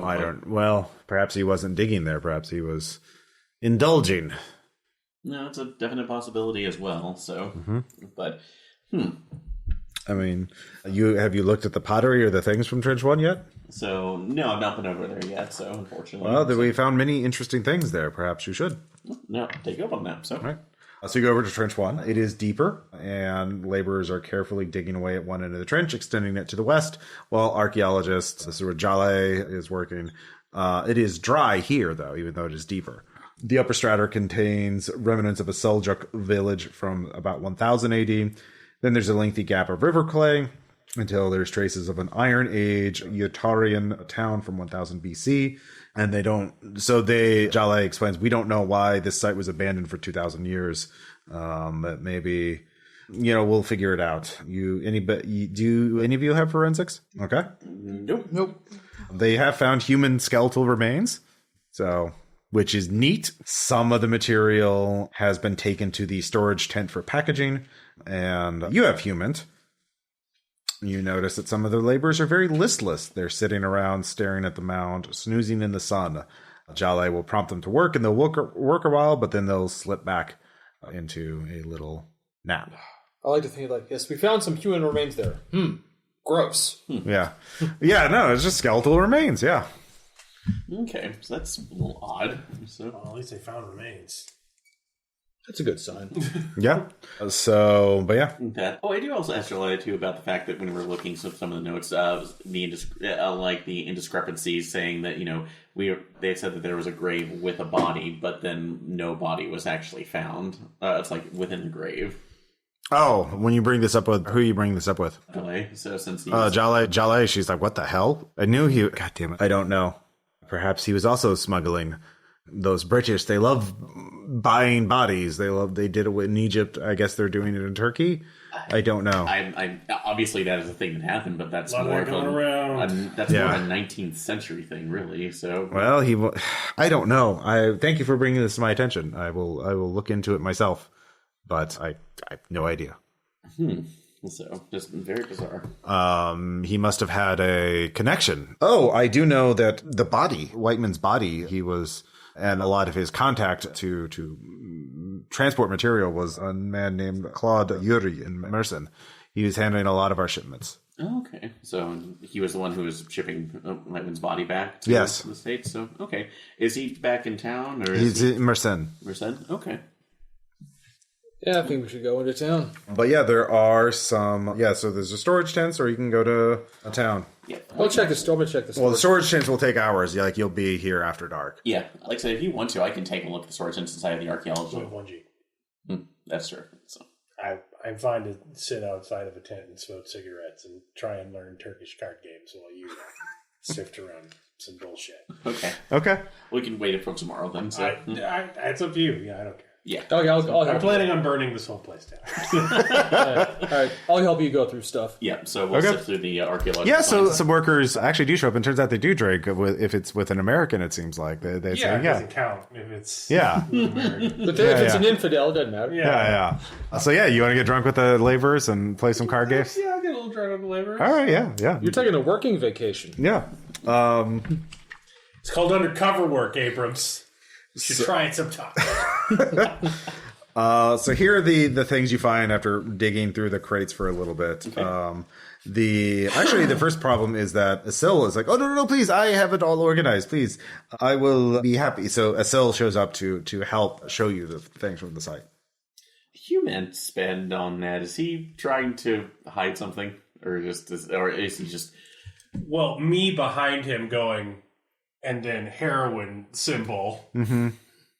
And pointing at him. Clues in your human, yeah. He does get noticeably nervous when you ask about Whiteman's body going missing. So, but he doesn't seem to know anything about it. Looking around. So, why would that... Oh, well, obviously, in this case, why would that... That's like... It's an odd thing that happened, but... So... Well, that's like... But you're not sure about that at all? No. You get the impression that he may know more than he's letting on, but... doesn't know exactly what happened to the body or why. So, well, in turn, That's like... You should talk to Claude. Why would I need to talk to Claude? Well, he's the one who handles all the... I entrusted him the body. So, Like much of our merchandise, cargo that we ship to the dig site. Out of the dig site. yeah. Switch back over to Turkish for a second, just getting very quiet. Mm-hmm. Look, I'm not here to disturb your job. I'm not here to take... and that's like take anything away from you. But I'm dealing with things that are a little bit over everybody's head right now in order to make sure that we're all safe. That means I need complete honesty with you. But from you, if you don't give me that, I can't guarantee that, or the fact that you might, that's like be in my way when a bullet goes, that's like towards somebody who actually should catch it. And so intimidation on this one. Oh, yeah. He's, no, please, whatever I happened. need complete honesty. Of course. What do you know? I think you should go. You should probably leave. This is a path that will not go well. It is. You should not be asking such things. I've been on way too many of these before right now, and I don't really have a choice. I need your honesty. What's going on with this body? Claude did something. I don't know what why Claude would do this. He is very. I think Claude has multiple customers, and I don't know. You should ask Claude. So supplying him with his heroin. Yes. Okay. So was the good doctor supplying him with anything other than that's like cash, maybe artifacts that need? I know that I was not to keep track too carefully of things with when Mr. Whiteman was concerned. What were some of the things that went missing? Certain. I think I saw certain remains disappear, not entered into records. So some of the graves that were full are now are emptied in. Yes. What do you think? That's like, why do we feel Claude would need? That's like ancient bodies. You would have to ask Claude. I do not want to know these things. Okay. I made it a point not to know why. I need a full description of Claude before we go, please. Oh yeah, he gives you name and everything. Okay. He is an importer-exporter at the port. Okay. I'm not going to speak if this is going to either which way. If Claude gets any warning ahead of time, there always will be repercussions. Of course. I would never betray you. I hope that's the case. And I hope that's the case. So, and just kind of maneuver back to see like, oh yeah, I absolutely have a gun on me. But he says, see, he did not take everything. We have many things here. For example, thing we found in Trench 2 was a Hurrian cylinder seal. It is an inch-tall cylinder of bone carved with glyphs and images of the gods. It was designed to be rolled over clay, leaving an impression.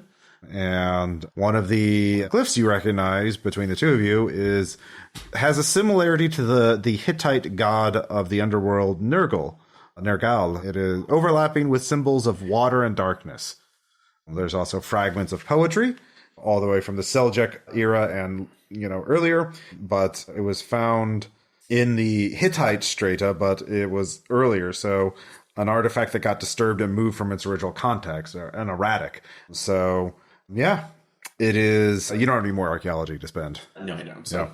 I do have a cult or a natural for really want to go that far. No, you know what? I'll let a cult go. Okay. So I have it too. So a paradox. This Hurrian-style pottery is the same age as the Seljuk shards.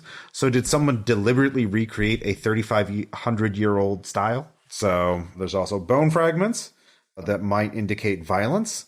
They're found in both trenches and at all periods of habitation, suggesting the site has a long and violent history. So, yeah, I'm thinking right now napalm is the better way to go with this whole place. So there's also... You're not wrong. In Trench 2, they found preserved thorns, small branches from a thorn bush. These might have had a ritual function like palm fronds. And does anybody have fringe science? We could not be less of a fit for this adventure. Yeah. We're trying our best. No. It's very unusual. I will say that. If you have any science, do you have any sciences? Biology, physics, geology? I have physics. Okay. These aren't thorn branches at all. They're structurally, it's more like a crystal that's taken on some qualities of the vegetable matter. napalm. So that's weird. Does it feel like bark or is it? Don't touch it. All right, do you want to touch it? Do not touch it. Do you want to investigate? Lick it. I'm not going to physically touch it with my hand, but I will get a handkerchief out and just kind of rub it because you can at least kind of feel how it's dragging. So As you're holding it, give me a sense trouble check. Should have done that before you asked to touch it. But Aaron failed his sense trouble check. All right. Yeah, that's going to be an 8. Something, as you're holding it in your hand with just a handkerchief in there, the warmth of your hand loosens it. It becomes liquid or liquid-like, and you just it seems to move in your hand, and you just drop it. Anybody else see that? Yeah, we're all looking right at it. There's just a handkerchief on the ground now. And the thorns are gone. The thorn vine is gone. Are you going to pick up the handkerchief? No. All right. Well, there's a handkerchief on the ground. Don't. Well, okay. I'll just. Is there like a broom handle or anything else around? So Yeah, it takes you a minute, but yeah, you can find a broom handle. Yeah, sure. flip it. So There's nothing there now. There's not even a stain on the handkerchief. Burn the handkerchief. yeah, I'm already on the ground right now. You do see a very curious little hole in the ground, like a tiny little hole. Well, this place is off limits now. Napalm? How are we going to do that? There's 60 people here. Yeah, we don't have authority over the archaeologists. Yeah. No, yeah, and you I would, don't think the Turkish army is going to listen to me. yeah, and you would definitely get, if you get arrested in here, you're fucked. Yeah. Yeah. Yeah. It's the missing artifact that we're not talking about. So, and if we see anything being stung right now, we know what's going on, unfortunately. So, Oh, meanwhile, wait, you're outside though. You're drinking. So yeah, give me I didn't even see that. You asked me what that was. I'm like, oh, those aren't thorns. yeah. That's a fractal pattern. Yeah. They don't grow that way. I'm going back to drink. I was like, do you get more like savant when you drink Yes. about horrible things? So let's see here. All is right. your BA in it again? I mean, I can calculate the Coriolis effect in my head. So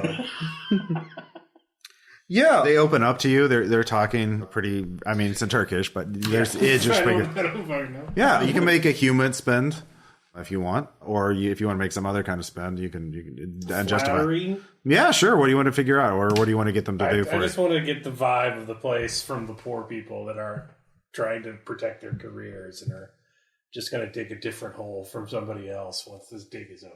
Like, Yeah, there is something different about them. As having spent time with laborers and other conditions like this, they seem to be more. It actually reminds you a lot of like a little bit of way hippies act when they take a lot of acid and are just kind of on a low level, like soporific. yeah.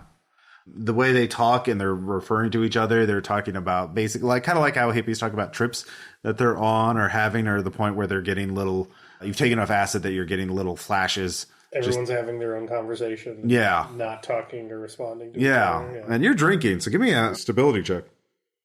I'm really good at drinking. It's in my character concept. 5. Okay. Yeah. You're fine. Cool. Yeah. So, but yeah, they're quite friendly with you, and they are. Yeah, you actually can give me a notice spend. I have 2 of that, so yeah. All right. I will notice something.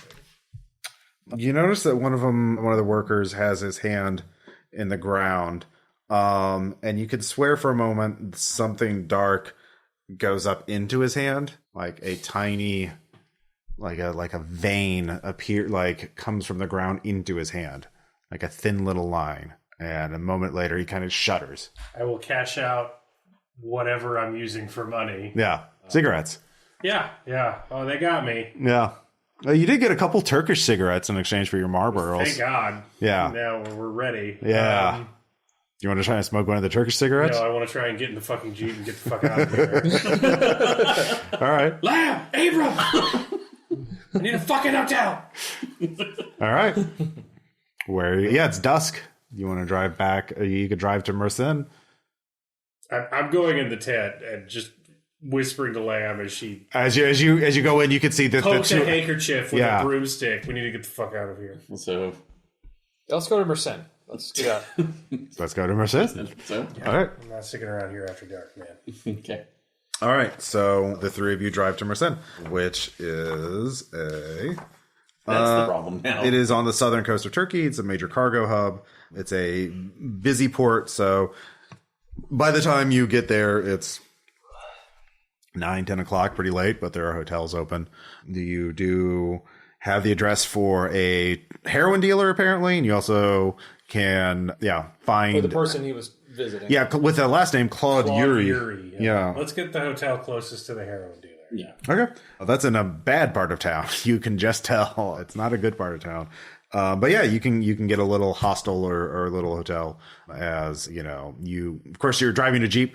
Pretty distinctive. Actually, no, not super. I mean, there's other Americans. And, it's a full-blown client state. During the Cold War. Yeah. Not probably a little far away from the base. But Yeah. Shouldn't be totally alien, Yeah. You're in the port of Mersin, and you get a hotel late at night near the heroin dealer. So do you want to go meet the contact now? Yeah, because I want to do it before Asila has time to talk about the Vietnamese French lady that knew perfect Turkish and threatened to kill him. So I'm guessing that's probably going to put a expiration date on my invite. Yeah. With your streetwise, you don't even have to spend. It's a universal language, and you can spend a point of preparedness to have petty cash to make a buy. But what else are you wanting to achieve? No, nothing. Just some heroin. I want to get as deep into the fucking stash house as I can and see where the operation is. So they got a big, they got a big stockpile that they're pulling from. Oh yeah, short. So that means that they got lots of shipments coming in, and it's not a stash house. So it's frequent deliveries, security. Yeah, you can make a streetwise spend. Yeah, I just want to run of the place. Because we got to see what's tracking in and tracking out if we're going to use this place. Yeah, you get into the stash house, and you can see they actually have a... You peek out of the corner as the dealer's talking to you. Someone goes in the back, but the door is open long enough for you can see a fucking crate, and they're pulling it out of the crate. On the crate? Yeah, well, we can't read the markings. Yeah, you can't read the markings from here, but don't tell anybody. What is it? They have a full crate of heroin at the stash house, which is not normal operating procedure. Which to you indicates there's a fuck up in the route. Like there's some part of the route has been disrupted, and so they're unable to ship it out. Now, if Whiteman is a connection using the archaeological material as cover for the heroin smuggling, then that would explain why there's blockage. So if you could get into the crate, or you could get close enough to read the crate, you could confirm that, or, figure out where it is coming from. But obviously they don't let you. You also can hear the words, let's see here, some phrase that indicates to you that the Corsican mafia is involved in this, that they're the ones, this is their route. So, but yeah, if you want to absolutely confirm that it's an archaeological crate, you'll have to sneak into the stash house or shoot your way through or something. But yeah, strong circumstantial evidence that Whiteman's doing this. Certainly something's going wrong with the route if they have that much heroin here. A crate's worth, yeah. I'm trying to think if there's anything I do to talk my way back there. Well, you do if Claude is part of it and you say you're with Claude, you could lie. But that's assuming your theory is right. Need to find Claude. Yeah. He does have an import-export business, which you can look up pretty easily. But yeah. All right, noted. So, all right. Also, did we get the name of the restaurant that he and Whiteman were at usually, or just that they're meeting up? Okay. Yeah, they met at dinner with Claude. But at his house? No, in Merced. Can I circle the place before we come back? Sure. It's a crate. How did they get it in? Is there a loading dock? Is it a building? Is it a house? Is it? Yeah, it's near the docks. It's a warehouse. Okay, it's a warehouse. Yeah, so there's a loading dock. Yeah, like they were waiting for some shipment to get to include this in, and they're not. So well, we might as well fucking sell it while we're here, get some money instead of just sit on a giant crate of heroin. Well, not giant, but like, a crate of heroin is, a lot of weight to be, waiting around on. So yeah, is there anything else you want to do tonight? The import-export business, Claude's business is closed, obviously, this Can I late. test for heroin? Do you have chemistry or pharmacy? Hey, pharmacy. Yeah, it's very high-grade heroin. And I don't like detect corpse dust in the heroin or anything like that? Okay. Well, we got some heroin if we need it. Yeah. Thank God for that. Yeah. And I told them that there's a crate that looks like it could be archaeological. And Yeah. it might have been the doctor smuggling, but All right. I don't know. I feel like if you're actually doing the smuggling, you don't say indulge in your diary. You're sort of fully indulged at that point if you're moving hundreds of kilos, but I don't know. Yeah. So morning comes, you're in Marcin. You can wait for the business to open and go see Claude. Okay, so yeah, at least, and was there any other places at least within Marcin they were trying to track off of, or so? Well, we need to see the routes, but it looks like the routes stopped up. There's too much weight for a city of this size. Yeah. They don't have a big enough customer base to move that much. Okay. So it's clogged up somewhere up the line. So if we're approaching Claude, you could approach Claude as Potential customer. your friendly customer looking for... Well, you could approach him as the person looking for Whiteman because he knows Whiteman died. And that's our initial cover. Or we could approach him as someone who can solve his problem. But that's a lot more problematic in terms of establishing our bona fides. Yeah. The only concern right now is if we're coming in at least professional And we've all been credentials. seen together. Yeah, that's true. Might be a better approach as we're looking into his death. Yeah, I mean, you do have official cover. Like, Claude is the one who shipped the body, was supposed to ship the body back to London, but it never made it. True. So we have, so we can at least use our credentials to get through the front door on that way without add too much suspicion. So, okay. Yeah, we'll go ahead and... Well, I mean, if he's shipping the bodies, does he have Whiteman's body? That's, yeah. Well, he was the one who was supposed to ship Whiteman to London. So do we want to go up as the people who are investigating definitively the crime we suspect him of, or do we want to move sideways towards this? Well, I don't think we want to give him any indication right now that it would make him suspicious. So, but because I mean, once you say you're part of the State Department's investigation, into that kind of closes a lot of doors. Yeah. Well, if I want to bring you in right now, we could go with the obviously looking for a good time angle right now, and then get him cornered. So, and as you've proven right now, you play a heroin addict very well. So. I mean, you could. I mean, we could rewind and go back to the night. You could just try and break into his office after hours. No, I think we can do it. Yeah. Okay. I'm just trying to think of an angle. Okay. Or we think he's stopped up, right? Yeah. Or Yeah. we have a pilot and American passports. an alternative route. Yeah, So- like, hey, I don't know what stopped up your landlines, but we could fly low over the border and drop it wherever you want. Yeah, Sure. Trust me, like, I know nap of the earth. Yeah. Okay. We keep under radar. So. Okay. So you are all three walking in the office. Yeah. Let's see here. What would be... Probably, yeah, that could be negotiations or another streetwise spend to approach him with lying about who you're like, Asil recommended us, Oh yeah, I'll do that. but I'm going to show up in like some aviators too. Sure. All right.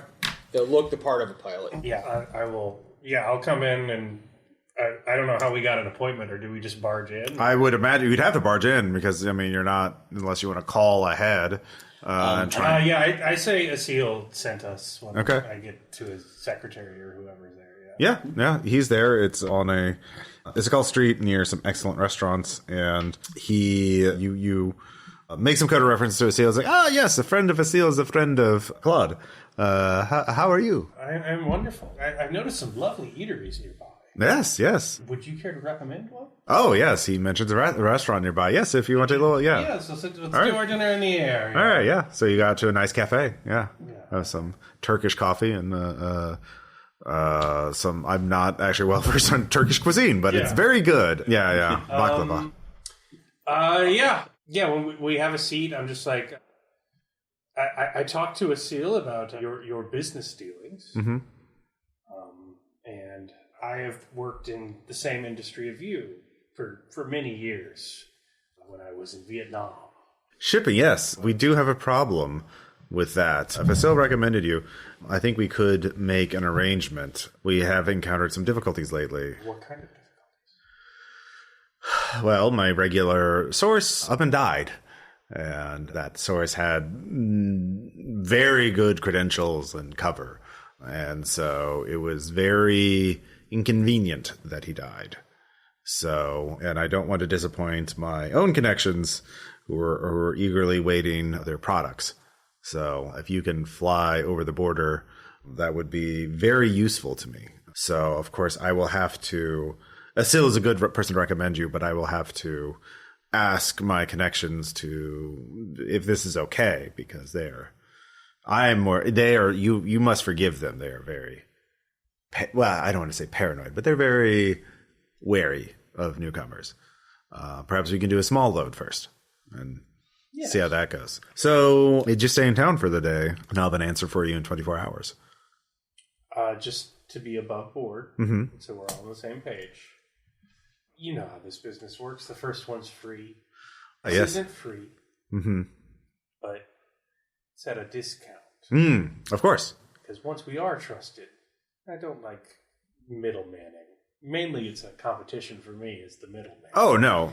I'd like to get to know your employers directly. I'm also a little cautious. So a small job, early, discount for a friend. You know, why don't you make a good point. Why don't we meet for dinner tonight? I can introduce you to our Corsican friend of mine. Yeah, really? Okay. Yeah. Corsican. Yeah, that's who we're going to be working with, and they should know you as well. Yes, Corsica is a place. Yes. So don't worry about this. I'm friends with everyone in town, the police and the Corsicans. So you'll be fine, and they'll get to talk to you. And then we can make details once they. All right, I'll try my best to be there. But if we're going to do a job, I am going to need to secure some transports. That may take some time. Oh, you don't have transport ready? No. I'm in theater for the first time. Okay, I appreciate the ambition. We're liquid. We can handle it. Okay. I might send my pilot, as he's the one you should. Oh, we don't. Yeah, you don't all. I don't need all of your people here. Just you, really. I just don't want to make you nervous. No, of course. So he tells you another restaurant. Be there tonight. You were a representative of your organization. Yeah. And I'll be there, and our Corsican friend will be there, and that is Okay. That's it. Yeah. So yeah. Well, I'm not going to that fucking meeting. What? Weird. But yeah, I've only been a pimp for half the Corsican mafia so far in this campaign, so you don't need to see the return of Captain Love in Turkey. I was like, someone's like, it's like Captain Love. Yeah, but he confirms the Corsican mob is. And we also know Whiteman was the smuggler. So Whiteman's the smuggler, right? Mm-hmm. He tops himself because the necromancer can't have it. So he's not only tied in with the network, he knows he's not just moving heroin. So he's moving the body intentionally. So for what purpose, though? At least that's the question. And what part of this knowledge right now are about it that drove him to kill himself? I don't know that we're going to learn what's in that site because I don't plan to go into whatever tomb he dreamed he descended on. I'm going to dump some dynamite over that and leave. So he knows something can't get back to his employer, but he's employed by him. He kills himself. Why? Do you think that that's like that body or anything else is still within this? That's like the warehouse. Because if that's the case right now, and if anything's part of the shipment, then that might be also a mild case of arson. The warehouse comes down with a mild case of arson. What warehouse? Claude's. So. Oh, the one here? Yeah, the one that just has heroin. Well, I mean, you assume. I assume, yeah. So, like, what if when you inject the dust, it's different depending on the person? Maybe know what they know. Yeah, you see something different. You learn something different. It's not about doing the body as a narcotic. It's about which body you ingest. That would unfortunately, amount of precognition, so... But now it's a market, right? Now you've marketized. So now you're looking for the best bodies. What's the best body of these people that we know so far? It's people they can get in mass, like we saw in that Laotian camp, but it's also Upper crust shit from the British. Seljuk Ottoman Empire. It's BC's old, so like Experiences from prehistory. if that's your fucking party drug, what are you into?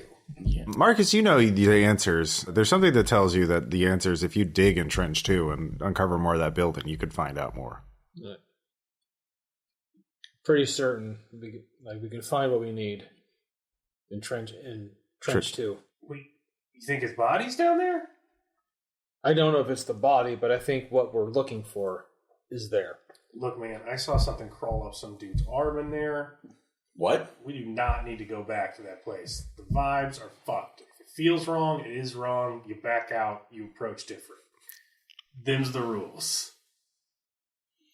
Like, just from what I've seen and what I've read, I'm sure the answer is in Trench 2. Take from that what you will. Well, it doesn't matter. We got to deal with that later. You got to go to a meeting. Well, But also- Can you be cool, Abrams? I'm no actor, but I can. If I'm playing a pilot, which I am. Yeah. You guys have no personality anyway. I agree. No, Gina, you should definitely go too. Be the charmer. right. Well, the key is actually no. Most pilots I know are all more than happy to talk about being a pilot. Sure. Fine. I'll find some place to set up in case you get in trouble. Okay. Agreed. Yeah, so I'm hoping this place has a terrace or an outdoor. Yeah. Well, they'll be eating indoors, though. Okay, well, Yeah. a window then. They're in the back. They're in the special private room. Well, Yeah. I will loiter outside with a gun and a cigarette then, I guess. Okay. Good Turkish cigarettes. on top of Yeah, there's the underboss of the Corsican mob is easy to spot. He has 2 bodyguards with him. He meets with Claude that night. I assume, you're not doing anything else. No. Okay. Well, are you doing anything else during the day? You're going to at least call your air station or your Majestic 12 contact to see if anything's happened, or report in. Yeah, I'll call and see if we can get a small passenger plane or dynamite, preferably both. Dynamite? Yeah. No, I can't get. I can get you a plane, yeah, but like, why do you need dynamite? I want to blow something up. Well, like it's my emotional support dynamite. look, What do I can you get think? you the plane. All right, will that be enough? I mean, for now, it seems I got to steal the dynamite. Don't tell me that. Wanted to know what I was doing with Why it. what happened to Pope? We're working on that. You're working on it? Yes. Okay, good. And then we got to cover it up once we're done working on it. And that's what the dynamite's for. So you know what killed Pope? We're getting there. I don't have proof. Out of character, he's saying Pope. Oh, Pope? Yeah. So the assistant Yeah. is dead? Yeah, I just got word this morning. They reported another death at the camp. Are you there? Well, no, you have a phone. Like, you're calling me on a phone. Yeah. Okay, well, Edward Pope has died. Okay, then I don't know what killed Pope. Okay. But I do know that I could really use some dynamite. All right. You have confirmed that for me. All right, yeah. Make a bureaucracy spend. Again, your emotional support Or dynamite. roll. It's a general ability, I believe. Yes, I will. How many points do you have in I there? have one. I can give you 2 more. Oh, It was enough. okay. Yeah. 4. All right, it'll take me some time to source some dynamite. And a plane. Yeah, well, there's a plane here. There are multiple planes here. We have planes. We're the Air We Force. have many planes. Yeah, that's the one thing we do have. So, yeah, we can get you that pretty easily because we do flights all the time. So, but yeah, the 2 of you are going to the restaurant. So you're led into the back private room and you're meeting with Claude. Corsican mob is a scarred man with zero chill, very, very severe looking, no smile, no affect. His body. Have we seen him before? Not there, but that's my concern because we've dealt with Corsicans before. You were dressed as like a waitress or a maid, though. Yeah, so you might be okay. And I was listening to radio. Yeah, Abrams was never seen, but I was hanging out. Do you have criminology? I do have criminology. Okay, you don't have to spend. You don't recognize him. God. So if he was you don't think he was at the summit. Summit meeting. Okay, so like it's a global network of mobsters. So he definitely knows people who were there. So if you name drop names, I'm not. So okay, yeah. No, I'm basically just gonna do the disaffected minion right now, kind of lazily slumping in the chair when I'm there. All right, do you have criminology? I do not. Okay. Well, Gina, you can make a criminology spin to know how to have coached Marcus to sound like, yes, I am definitely a smuggling man who smuggles. Yeah. I am a criminal. These are the terms you're using for what you're taking over. These are the particular routes that are most known for global. These are the 5 heads of these particular crime families. You're not listening to me at all, are you? It's like, yes, I'm actually listening to every damn word you're saying. Yeah. Then repeat those names. Yeah. Repeat them back. Yeah. No, you repeat them. I already said them. All right, Abrams is listening in. Yeah. Aaron, Jesus. So wait a minute. Yeah, Aaron Carson, you're not a CIA agent. So what was fucking apparent? Do either of you have negotiation left? Yes, I do. No, I do not have. I've already spent my negotiation. Well, do you have negotiation? Or, no. Okay. So it's a little rocky. He's like, you're coming at us from nowhere, but it happens. We'll do a trial run and see if you can move some weight. Yeah, if it works, we'll give you more. For my credentials, just saying it's like yes, I've flown for several airlines. I mean, Southwest, Delta, Pan Am, and Air America. So with your spin of criminology, you know that basically like the thing that he'll believe is that you were no longer a legitimate civilian pilot is because of some reason that means you can't be a civilian pilot. Mm-hmm. So what's the reason? So the first thing is like you're addicted to something. Second thing is you did something violent to somebody or something like that. There's got to be some reason why you're blackballed from legitimate flying. But you're still able to be a good smuggling pilot, basically. I was caught after a flight after having sampled some of the product. Okay. It was something like Colombian Pure. They didn't take kindly to it. You're not gonna fly fucked up though. Stop that shit. Good. Cigarettes and booze is how I go now. Good. Well, you don't drink. I never drink. I never drink on the job. Good. It's always celebratory now. Just terrible. Because if you lose a shipment, take the edge off the flight. What I tell pilots is, you fuck up on the job, you're probably dead anyway because you crash. But if you crash, we'll find whoever's of your blood, we'll kill them too. So you don't fuck up for us, okay? Fair enough. Okay. We'll give you 1 crate. We'll see how that goes. If that's good, we'll do more weight. You could solve a lot of problems for us. You lose a crate, you're going to be bad. I'm not I don't lose crates. Okay. Well, after dinner, there'll be a little demonstration to prove we don't fuck around. And then we'll talk about details. Okay? Fair enough. Okay. So you have a very nice dinner. It was we're going to see something terrible as soon as this is over. Yeah. So after dinner, they say, all right, they all get up, come on to the basement. Wine cellar. He's like, okie dokie, here we go. I pieced out of this. And there's another 2 Corsican members, or you assume so, standing over a man who is kneeling with a black bag over his head and his hands tied behind his back. It would be very meaningful for us if one of you did it. If not, that's okay. But you don't look away. Okay? Doing the deed is not my thing, but I'll certainly keep an eye on it. What did this guy do to deserve this? See? He's smart. And they take out a gun and execute him. Both give me stability checks. It's 4 points.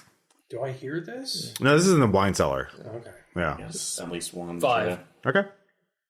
Difficulty 4. Yeah, made it. All right. 7, so. Yeah.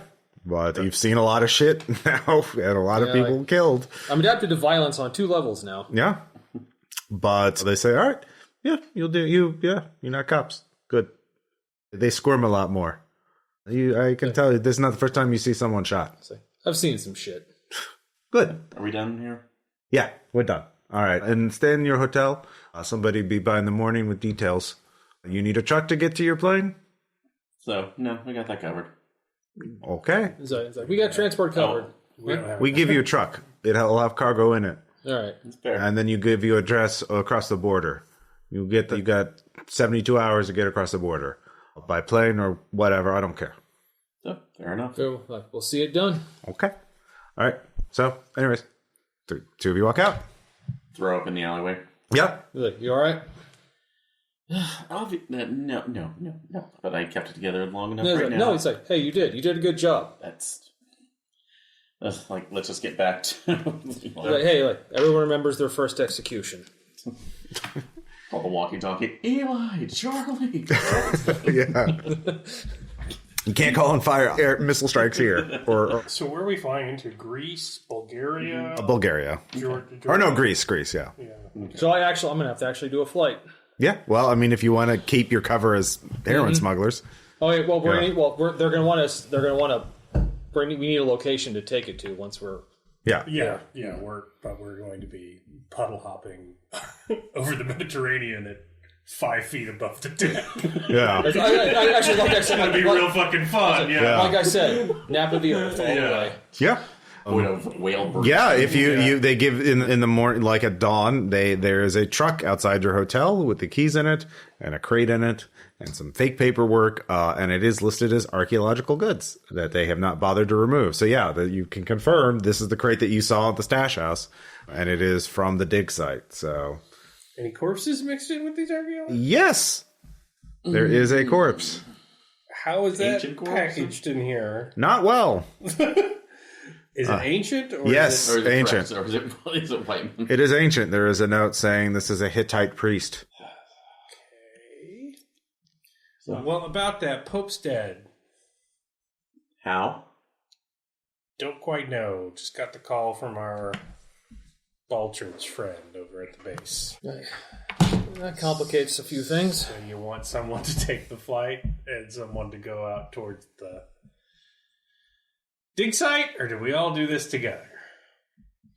Technically, only Marcus needs to do the flight. That's true. One, although I mean, he can. Two people if you want help loading the crate into the plane. Yeah, the question we can at least Crate. give- I mean, you could get a pallet jack and do it yourself. But at what are an we doing? Air This- Force obviously, base. this can't make it to its appropriate destination. So where are we redirecting to? What do you mean it can't make it towards its appropriate destination? No, it's like, we're taking it. Yeah. We're taking everything there. No, this is the only way we get into the network. We do the deal. Yeah. Yeah. You don't bust the first buy. Mm.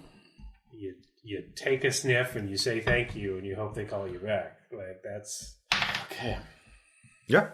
So we all going on this flight? We should. man, I don't have any occult or anything like that. I mean, did you spend your advancement points already? Yes. Okay. And I already spent my occult, but I do have my unnatural, which is still. Yeah. You have archaeology, right? I do. Is the corpse have archaeological things on it, or is it just a mummy? Okay. Yeah, can I use that to take a Like, look, or would that be more like- anthropology? It is obviously valuable archaeologically. Yeah.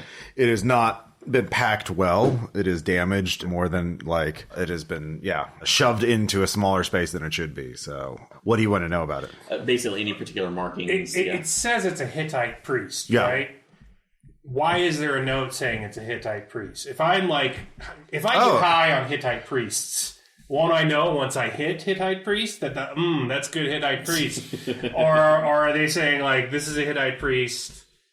It's totally not. What I'm trying to say is, how do they tell one corpse from another? Okay. It's I'm totally trying to figure out. Yeah, It's I could sell somebody flour and say it's cocaine, and if they don't know what they're talking about, Whoa! Are you saying the Hittite priest is cut with flour? You have his I diary. stepped on this Hittite priest. So, No, it's cut with ancient grains. yeah. It's the note is in Whiteman's handwriting. So he identified it. Okay. Yeah. So he may have identified it from its gravesite. There is a ring on it, which you're not an expert in Hittite jewelry, but that could be signifier. It certainly looks like a nice ring. So, So the yeah. heroin's not really the point. whatever they're grinding these guys up to for Hittite experience. It's massive heroin trails all over the globe, and then you sneak in your corpse dust or your dead people or whatever else you need to smuggle. Yeah, it's a piggyback operation. Okay, but who's it inevitably going to is the question. What reason? Mainly, are we splitting up, or is Abrams on the plane by himself? Or are we all going? I think we all need to go to, because that's like, at this point, it looks better for us as well. Then we can disappear back to the dig site if necessary. But none of us should be going alone back there. What are we going to do about whatever happens while we're gone? And unless we can stop that, so... Look, all I know is I gotta fly some drugs across. Yeah, you're having this discussion as you're going to the Air Force Base. Yeah. Because you don't have to decide that until you get to the Air Force Base. Yeah, because with your badge and everything, they don't check your cargo. They let you in. That's like, I have enough at least experience with the dig site and that's like, with that, so I'll go back. I'll go with you. You don't need to be here to drop the cargo, or? No, you can, since you're all at the Air Force Base, you can help him load it into the plane, and then Marcus can take off on his own. Yeah, they gotta have people to unload it when he gets there. Yeah. Okay, so we have, at least we can conscript some... I'm guessing I have coordinates to get to. Yeah. Okay. Yeah. All right, so we'll go back to the dig site and look into this. So let's see what Pope died of. Did we get money for this?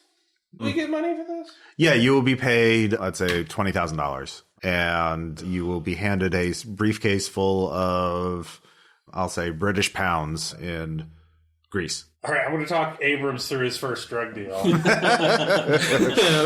All right, you don't know what's in the fucking crate. You don't know what is in the crate. You didn't look. It's a package to be delivered. It's a package to be delivered. They're going to take it off. You're going to want your fucking money, and then you're going to go. I want you to keep your eyes on a swivel, get as many details as you can while you're there. Don't write anything down. Don't take a fucking picture. Nothing.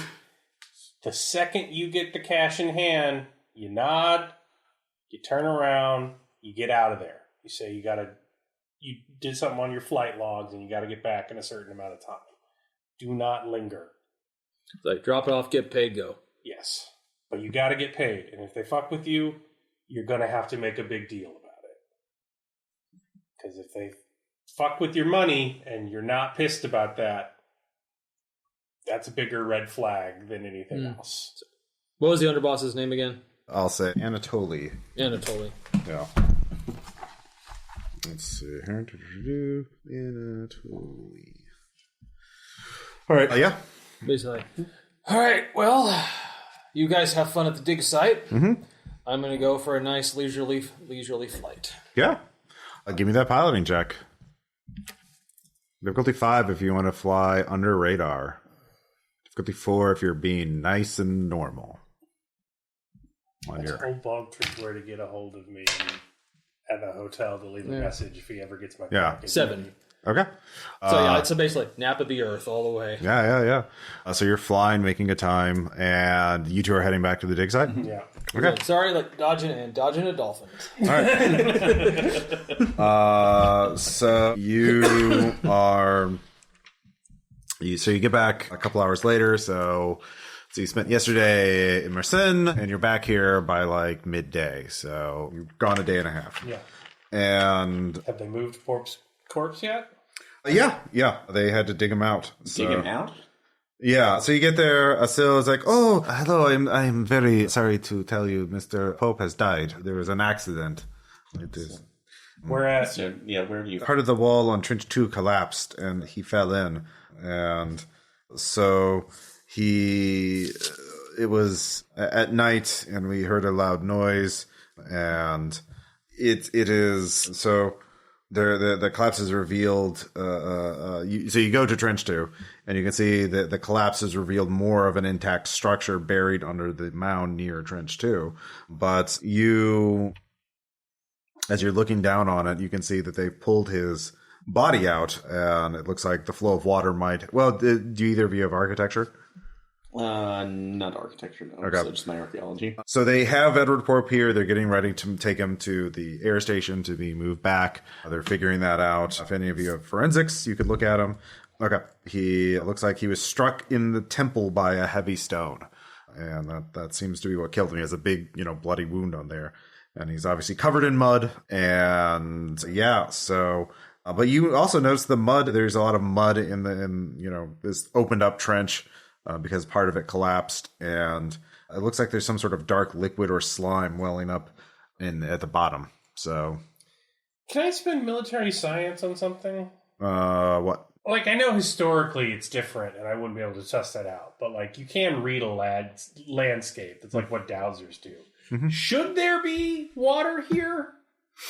Like, based on just, like, the elevation and the fact that we're in a big plain that's about to be flooded because there isn't water here. Like, deep in, yeah. From whence is this water? Like, does it make sense with the landscape? Does it... Area that's close to the water. Well, the fact that Trench 1 is dry and Trench 2... Yeah, that's kind of what I'm... Yeah, you don't have to make a spin for that. It is very unusual. There is an aquifer for sure. Like, they could dig wells and pull up water. Yeah. And certainly 1,000 years ago, this geography might be totally different. But that structure that's revealed intact, right? Yeah. Water isn't great for the late stages of archaeology, from what I understand. Not at all, so... Yeah. But also the fact that it's, like, even if you had, say, water seeping up from the water table, because of either, it's being saturated or whatnot, it's not going to look like that, so... Yeah, it doesn't make any sense. Yeah. So, but yeah, they are, Jaleh and Seal are trying to get the body ready for transport and getting his possessions up and trying to deal with this. Yeah. We'll help with his possessions. Yeah, I'll take a look right now. Don't worry. Mm-hmm. Well, we'll take responsibility. I want to go in there and start looking through all his papers again. Okay. Since we didn't give him a chance right now. Well, I mean, you didn't because he was alive when you were talking to him, so you can't just read his diary while he's there. I mean, he was pretty blitzed. I probably could have, but I mean, yeah, well, you didn't try. So, yeah, you start looking at that. But yeah, there is something anomalous about why this side of the mound is wet and the other side is not, and why the aquifer should not be at this high up. Like, it should be deeper, or the entire valley, yeah. But it's not military science, more of a geology question, but like still, the military science would indicate you would only set up communities near a water source. Yeah. Yeah. So could I possibly use a point of survival to kind of suss that out in particular, or the reason why this might be there? Because that's at least trying to find water. I think we figured it out. It shouldn't be there. Yeah, that's true, but, or at least a weirder situation. Yeah. So. Survival, you don't have to make a spin for it, but like other reasons why you would be, religious significance. There would be something about this place that had some sort of cultural religious significance, and they would make do even though it's not optimal for survival purposes. So people like even back in, the Bronze Age and 1000 BC or whatever could make adjustments. Yeah. They could divert water. They could get water from somewhere else nearby. There are creeks in the area they could take water from. You're within walking distance of water. Yeah. Well, it's like if it was necessary, at least for that, they didn't mind pulling from Lake Arsenic, so... Yeah. I mean, this whole thing is going to be a lake eventually, but not yet. So you're looking at that. So yes, if you're correct. Yeah. All right. So you start doing that. Meanwhile, yeah, Marcus, you get after hours of flying. I'm not going to look up what the distance is because it's definitely not in the written campaign. The listeners can do that. Yeah. You get to Greece. You get to a small island in Greece, which has a makeshift airfield, like a dirt field that has been run over. I've probably done some flights for Air America. Like, all right. I've done this before. Yeah. Yeah. This is very Air America. And there are a couple of guys in sunglasses smoking with various weapons, some grease guns, some pistols. There. And they unload it. One guy in English says, "Thank you, brother. Here come you. Do you want a drink after your long flight? Stretch your legs. Want some food?" Appreciate the offer, but just need to get my money and go. I got to get this plane back. Oh, come on. Sorry, Anatoly's instructions. I got to get this done. Oh, Anatoly's not here. Let's get some drinking. Come on. Don't drink on the job. Got to get back. Sorry. Never go to a secondary location with the Corsican monster. Fine,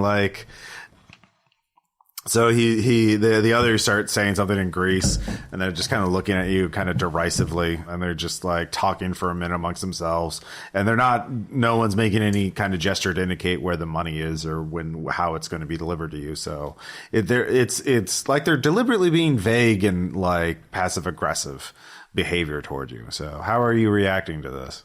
Right. Gentlemen, we've all got our jobs to do. My job right now is to collect the money for this job and get this plane back so we can keep this gravy train going. Like, if I'm delayed, product isn't moved, no one makes they're money. moving the product. It's like, no more shipments come in. We need to get this shit going. Are you making a spend? How about that? I have inspiration. That's basically my interpersonal skill. We're gonna sell so much heroin. Like if I have to go motivational speakers it's like guys, come on, it's like we got some product moving, things are gonna start happening. Okay, you know what? Yeah, let's. Tradecraft could also be like, we shouldn't just sit around on the fucking runway. Oh yeah, you want to make a tradecraft spend? Yeah. I'll make a tradecraft. All right, yeah. Yeah, and you start yelling about, you want the fucking cops to see this? You want to see someone with a boat come by and report on the plane landing here? What come on, this is a lovely beach area, perfect for police boats. All right. Are you going to they say, what the fuck do you know? And are you going to respond in kind? Or are you going to get a little mean to them? It's like, listen, boys, I have delivered far more shit in far worse places. I know what a delay tactic is. I know all that shit. Let's let us dispense with the bullshit so I can get fucking moving. They finally look at fine, and they start saying something probably very rude in Greek. But they throw a bag at you. Catch it, check it, yeah, count it up. Yeah, pleasure doing business with you boys. I gotta get airborne. They just fuck off. It's wouldn't even go to a secondary location. Yeah. Give me another piloting check. Actually, no, you rolled a 7. You don't need to do it. Yeah. Yeah. Okay, now I'm gonna fly casual. Yeah. Yeah. So because hey, I have my fake flight plan with me. That shit's all good. Mm-hmm. So you find Dawson Pope's tent.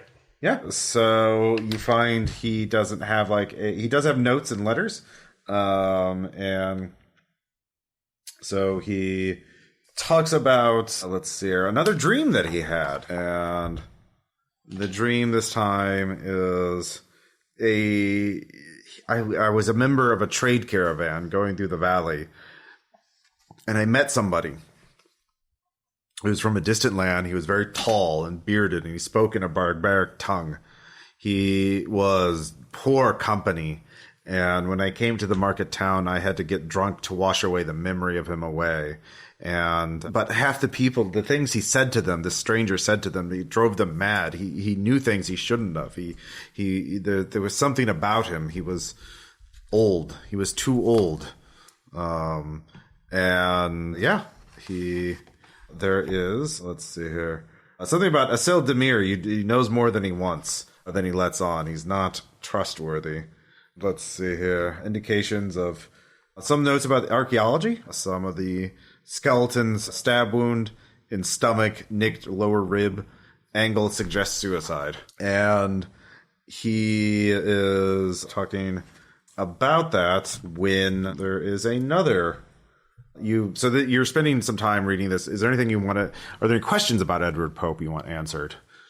At least right now, is there any reason? Did he know what the doctor was up to? Yeah. No, he did not seem to know.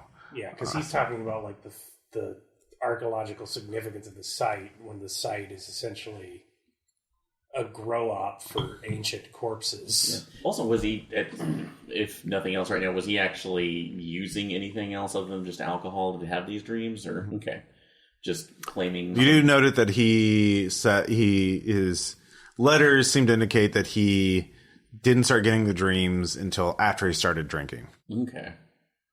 So at least being in some sort of altered state near this place might be causing it. Or at least amplifying it, if there's some sort of effect. which is why most The of doctor was on the nod. true. But that also explains why most of the crew, well, it's like the workers and everything are not, since they're being abstinent from anything. Okay, well, they say they're being absent. But not to this level, though. So Yeah. But is there anything you want to figure out, Eli? So he wasn't tied into the network. He didn't know what Whiteman was doing. Yeah. But he was having weird dreams about the thing. Mm-hmm. And then he went out there and got his skull crushed by a rock. Yeah. Did he have tools with him? No. So he went out there to dig without a shovel? You don't know. You could talk to workers or people in the site and see if they know anything. Yeah. That could at least be good. So, yeah, I'll It does seem kind of weird. Like they say he felt like the trench collapsed while he was standing on top of the side and he fell into it. that should have been stable, though, from when we were there. Yeah. It looked stable to you last time. I'm no tunnel rat. Yeah, I guess I will go around and... Do they post guard? No. I mean, are you going around talking to them? Yeah, I'm going to go around and talk to people, but I also... I'll try and find Dr. What is it, Jalal? Enon, yeah. I'm going to try her, and they need to post guards around the tents. Okay. Do you have interrogation to handle interrogating all the workers? I do. Okay. Yeah, I can do it. They trust me. I drink. All right. So one of you can go and talk to the workers. Talk to the people. All right. You spend a point of. All right. So you talk to the doctor and you tell her you should post guards. She's like, okay, yeah, no, at this point, yeah, there seems to be a lot of accidents happening. But you talk, and one of them, they all kind of look at this one guy.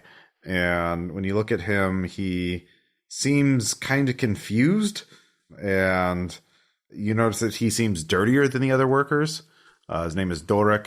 And everyone is like looking at him suspiciously. Like they seem to think I say, like, did anything happen last night? They're looking at him. Yeah. One of you was like, he was not too far away. Can I get a seal to translate with me? Yeah. So Gina, you could show up for this too. Yeah.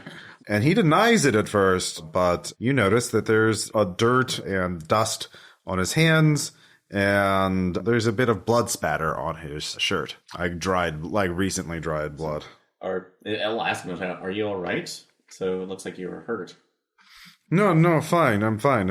I must have been sleepwalking. Yeah, I took a nap. Yeah, that's it. I must be sleepwalking. Sometimes I do that. That's all there. But do you mind if we maybe sit down and have have somebody look at you just to make sure you're all right? Okay, I feel fine. I know, like I said, it's fine. So we'll get the doctor right now. But can you take her? Sure, I have some medical. I have some. That's like a little bit of first aid experience. So yeah, all right. The color of the dust and dirt on his hands is different than the surface dirt. It looks like some of the stones and things from the collapse section. Okay. So where were you digging last? Trench 1. Trench 1? Okay. Yeah. So you weren't back at Trench 2 at all, or trying to get over there? No, I sleepwalked. Maybe that was it. Human spend. So. This guy doesn't remember what he was doing. Okay. You don't have to spend for that. Like, honestly? Yeah. He's sleepwalking. So, all right. Yeah, see if we take off. You drinking? It's so boring out here sometimes. I know it is a sin, but I will pray for forgiveness. How often do you drink? How heavily? Not much at all. Just gonna look at him. Not much every night? No. Not much, no. So. You drink and you don't share any with me? I'm sorry. Maybe you could, if you have a bottle, we could share it, but I don't. You have a bottle? It's empty. I'm a guest here. I'm sorry. I'm very poor. I've not been paid much. It is. I have to pay for my. Let's go to your tent. Let's look for the bottle. Yeah. Okay. Yeah. I'm just grabbing him by the elbow. Let's take a look for that bottle. Yeah, he's got a bottle of rock gut. Yeah, I steal whatever I can find in the place. Yeah. Yeah. Dry out. Mm-hmm. Tell him to sleep it off. Okay. All right. So as you're doing that, though, there's a commotion you can hear coming from the camp, at the other end of the camp, towards where cars pull up. You can actually see a car has pulled up to the camp dig site. Okay. Going up there to investigate. So a man gets out of it. He looks kind of odd. He's got a big bushy beard, dark glasses, wide brimmed hat. He nearly falls out of his car. He seems very clumsy. He trips on a rock almost and flails around a bit. And he almost loses his hat to a gust of wind. He says, so the workers are just staring at him like nobody knows what to do. Jaleh Inan comes up to greet him. Are you two also showing up, or are you going to hang back and see what happens? I'm gonna hang back and see I'll show up right now, but leave him back. So you're getting closer to hear the conversation? Yeah, getting closer, but with the doctor right now, it kind of is a little bit back up. So okay. He says, Doctor, and I am Dr. Austin Gilbert. I'm here as to replace Dr. Whiteman as lead archaeologist of the site. I have credentials here. It was poor Charles. He only died. He sent this a month before his death, and I've come to I also have a letter from the Turkish government, and he hands this to Dr. Anna, and she starts reading them, and he is, okay. And who might you be? That's like Gina Lynn, and we're actually looking into the incident here right now, assessing for safety and also like any concerns right now with Dr. Whiteman's death. Are you going to mention the you're working for the U.S. government and that kind of thing? So yeah, like I'll do the front facing. Oh, it was tragic. I hear he was a suicide. I wish I had been here to help Dr. Whiteman. I'm sad that he has passed. So that's like it is very tragic right now. Kind of looking at him a little bit too. I talked to Mr. Demir not too long ago. I phoned ahead and sent. Yes, and So he's like, and Dr. Nine is like, well, these all are.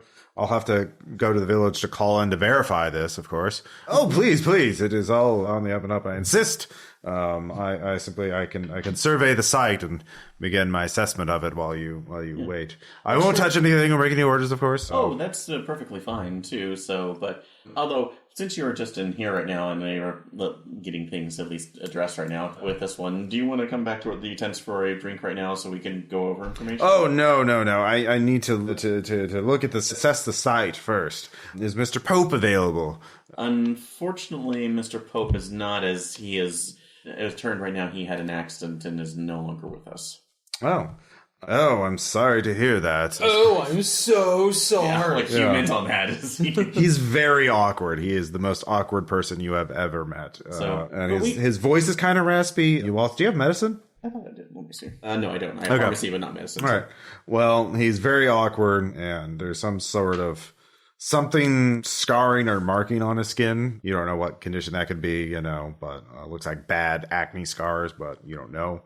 I mean, he's wearing a hat and he has a beard and glasses, so he's like, yes, please, I should. And at this point, Seal Demir shows up. He's like, you must be Mr. Gilbert. Dr. Whiteman has spoken, or Dr. Gilbert. Yes, doctor. Oh, yes, well, Dr. Whiteman talked highly of you. And yes. And so he starts going to survey the sites. So, yeah. So, back to you. He knew about the suicide. He didn't manage to fall. So, well, he would have known about the suicide, or else he wouldn't have come. Lincoln Claude right now. This is the replacement along the chain. Yeah. Dr. Inan's like, I'm going to go to the village. They have a telephone. I can call the government there and verify this. So I'll be gone. I'll be back by dusk. So good enough. So yeah. Yep. All right. I asked her to, hey, could you call this hotel and ask if they have a package for me? Okay, sure. Yeah, it's from a Mr. Baldridge. Yeah. Okay, sure. Which package was that out of character? The dynamite. Yeah. Oh, the dynamite. Okay, yeah. Something I would ask Abrams to pick up on his way through town. Yeah. So Abrams, yes. You land after a couple hours. You're back in there. Yeah. What are you going to do? I'm assuming they're back at the dig site. Yeah. So I'm going to go try to arrange some transport to get back there. Yeah, you can get there's another Jeep. Yeah. Yep. All right. So Bustard says, I have been unable to get dynamite yet, by the way. I see. Yeah. Okay, well, You failed me. I'll be able to get it in like 3 days. All right, You failed me. Your soul is mine. Yeah, it'll take some time. I'll do my best, but it's a lot. I've watched radars all day. I don't. No, I understand. I'll let him know. Mm-hmm. All right, so I'm kind of just buzzing, man, I haven't done a smuggling flight in years. So yeah, you're getting there, but yeah, you guys have a couple hours. By dusk, Dr. Anine will come back. It's a valley, right? Yeah. Is there a place that's not the valley floor that I could climb up of and get Overwatch, specifically of Trench 2? Yeah, the top of the mound. Night? I gotta go all the way to the top, right? Yeah. It's a valley. I can just go It's a little ways up and get an angle. You go tippy top. You don't. You can get part way up the mound and look down on the trench. Yeah. I don't know if I have to spin for that, but I just want a blind to sit for the night With your rifle. You want to sit? You want to sit on the mound overwatching the trench? No, not on the mound. Okay. Away from the mound. All right. Overwatching Trench 2. You can't really overwatch. It's a flat valley aside from the mound. But there's the mountain.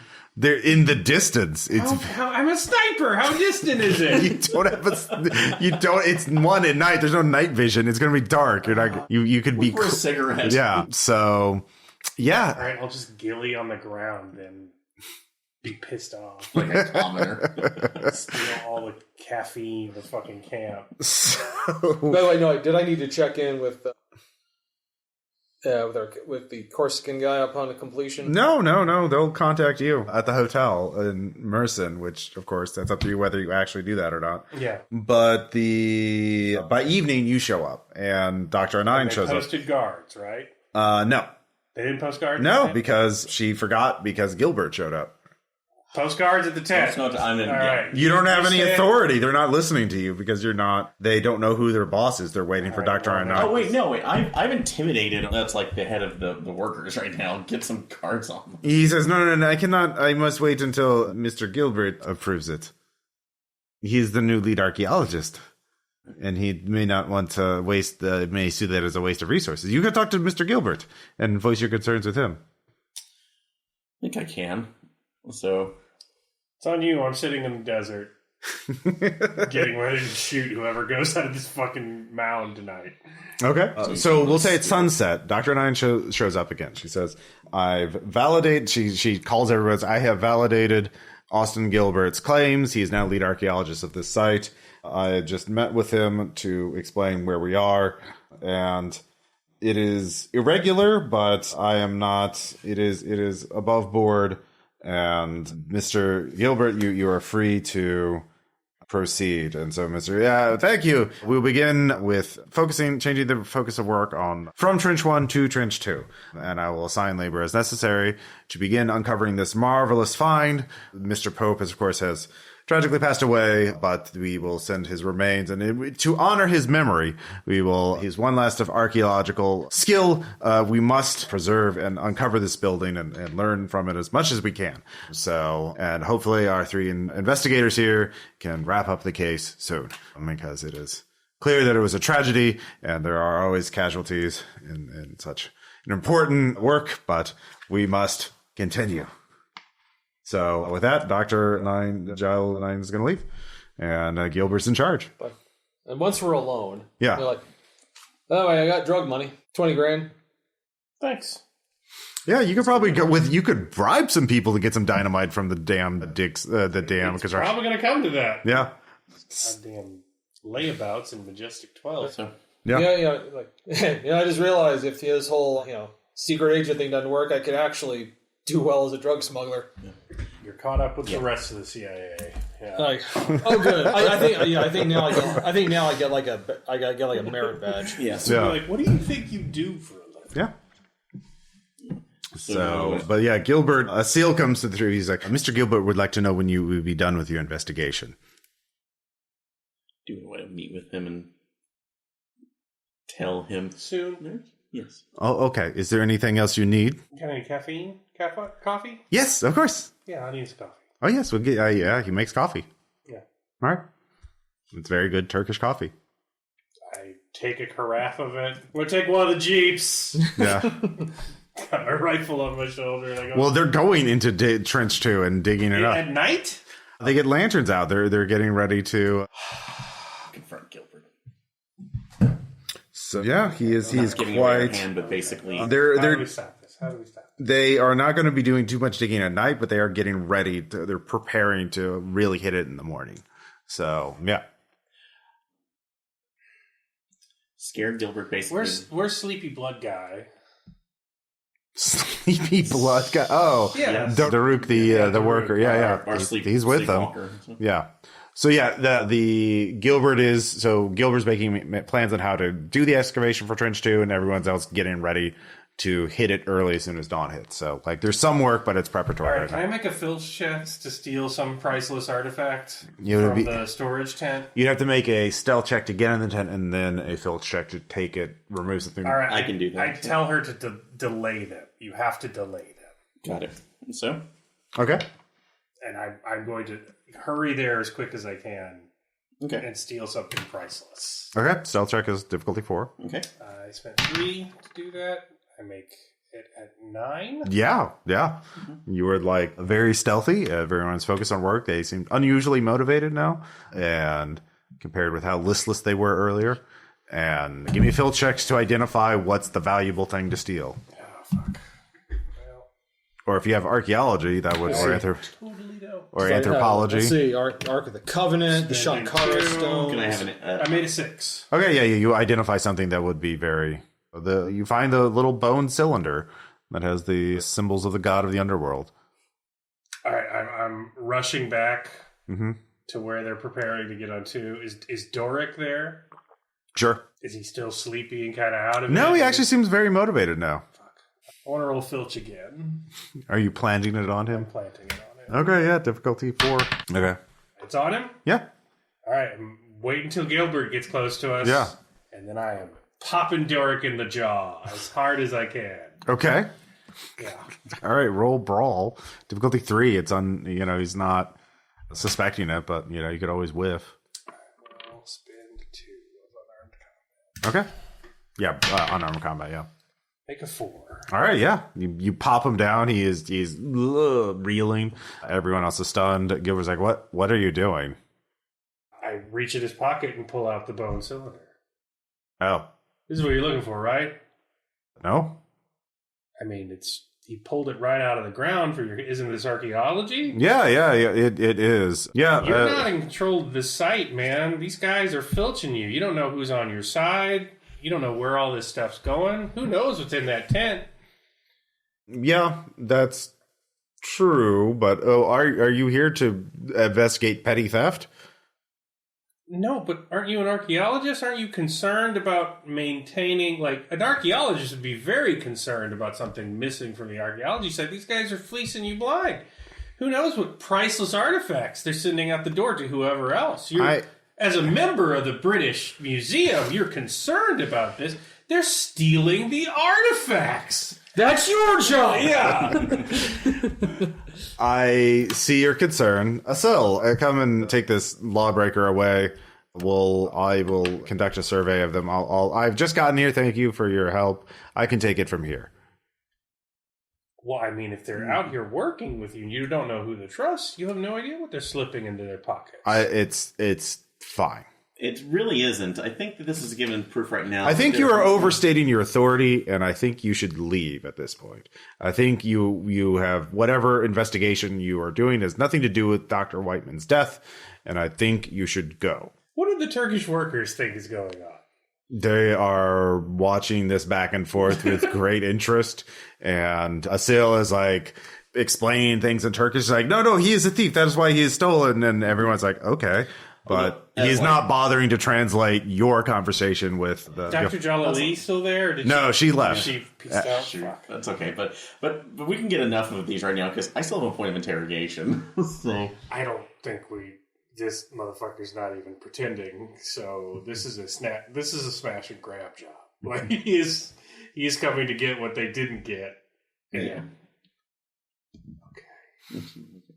So he looks at you very tensely and says, I don't think you have any justification to be here, and I would like you to go now so I can continue on with my very important work. So, Why don't you take Edward's body back to the air base so it can be airlifted back home? I think maybe showing your cards right now could be this one. Okay. So, No, yeah. Actually, I'll step forward. It's like, and would that very important work be taking bodies to another buyer? No. I don't know what you're talking about. Don't do that. I don't know what you're talking about. So, Well, he has to die tonight. Okay. yeah. Actually, well, I will use interrogation right now just to go through. If I could use a point to look at him and quietly We do say, have guns. then how did you know that Whiteman actually killed himself when everybody else was told he fell to his death? And just stare directly at him. Because I am Thomas Whiteman. I'm actually his twin brother. And he has been writing to me. And I know he was ashamed of his heroin addiction. I know I must have claimed his life. You meant lying? So he's not Gilbert. He's Thomas Whiteman's estranged twin brother. Yeah. Charles Whitman's the dead guy. And now this guy is claiming to be Thomas Whiteman, his younger brother. I lived through my brother's letters. He told me everything. And you can't tell if he's lying or not. He's very agitated. And yeah, he is saying that, in my youth, I killed a woman in a fit of rage, and I was committed to an asylum. But I lived through Charles. He sent me detailed letters about his entire life, and I learned all I could about archaeology. And he said someone was plotting against him at the dig site, and I broke out of the sanitarium, and I using my brother's knowledge, I was able to get this letter to become head of the dig site as Mr. Gilbert. So, yeah. So you're not an archaeologist. All right. Yeah, that's what he says. So I don't think we should be digging here. No, we will continue the dig, and that's it. So, On whose authority? The man you killed to get his... No, I didn't kill him. How am I supposed to know? this is a tall tale, as far as we know. Well, I don't care. I want you gone. It's like, you can have... Well, it's like, you can have us gone, but then you can... That's like, just coming back right now with the full authority right now of a military that's like presence here, which I don't think you want. I doubt that. Look. You want to try us? We're going to say there's oil underneath here, okay? All right. He takes out a handgun from his coat and says, I want you gone. He points it like, all right, if you're taking it out. Is it like if he's pointing it, pulls a gun out? Yeah. I definitely have mine in my coat pocket, ready to go, Yeah. So, what are you going to do? Well, actually, why don't we stop there before? Yeah, big Mexican standoff. Yeah. So, we'll continue to see what the end of this gunfight, or well, maybe not a gunfight. Yeah. So, questions, comments? Yeah. Yeah, it's good. Yeah. I did not think I would be making a drug smuggling flight. Yeah. You need a real A-team to get through this campaign. Yeah. Like, you need an archaeologist who's ready to go to, Special Forces operations in Laos. Which is a hell of a fucking resume. Yeah. Yeah. I mean, gumshoe characters do get a lot of points to spend at this point. You've had 3 operations. Because the alternative is you said, the Bill Paxton character from an 80s movie to go do, the... it's... How do I get out of this shit? It's Agent Cuneiform. I learned this when I was... in Special Forces. A tunnel rats in Hanoi, How many special operations did you do in Vietnam? All of them. Yeah, well, we'll find out. So, thank you all for listening, and we'll talk to you next time. Bye. Bye.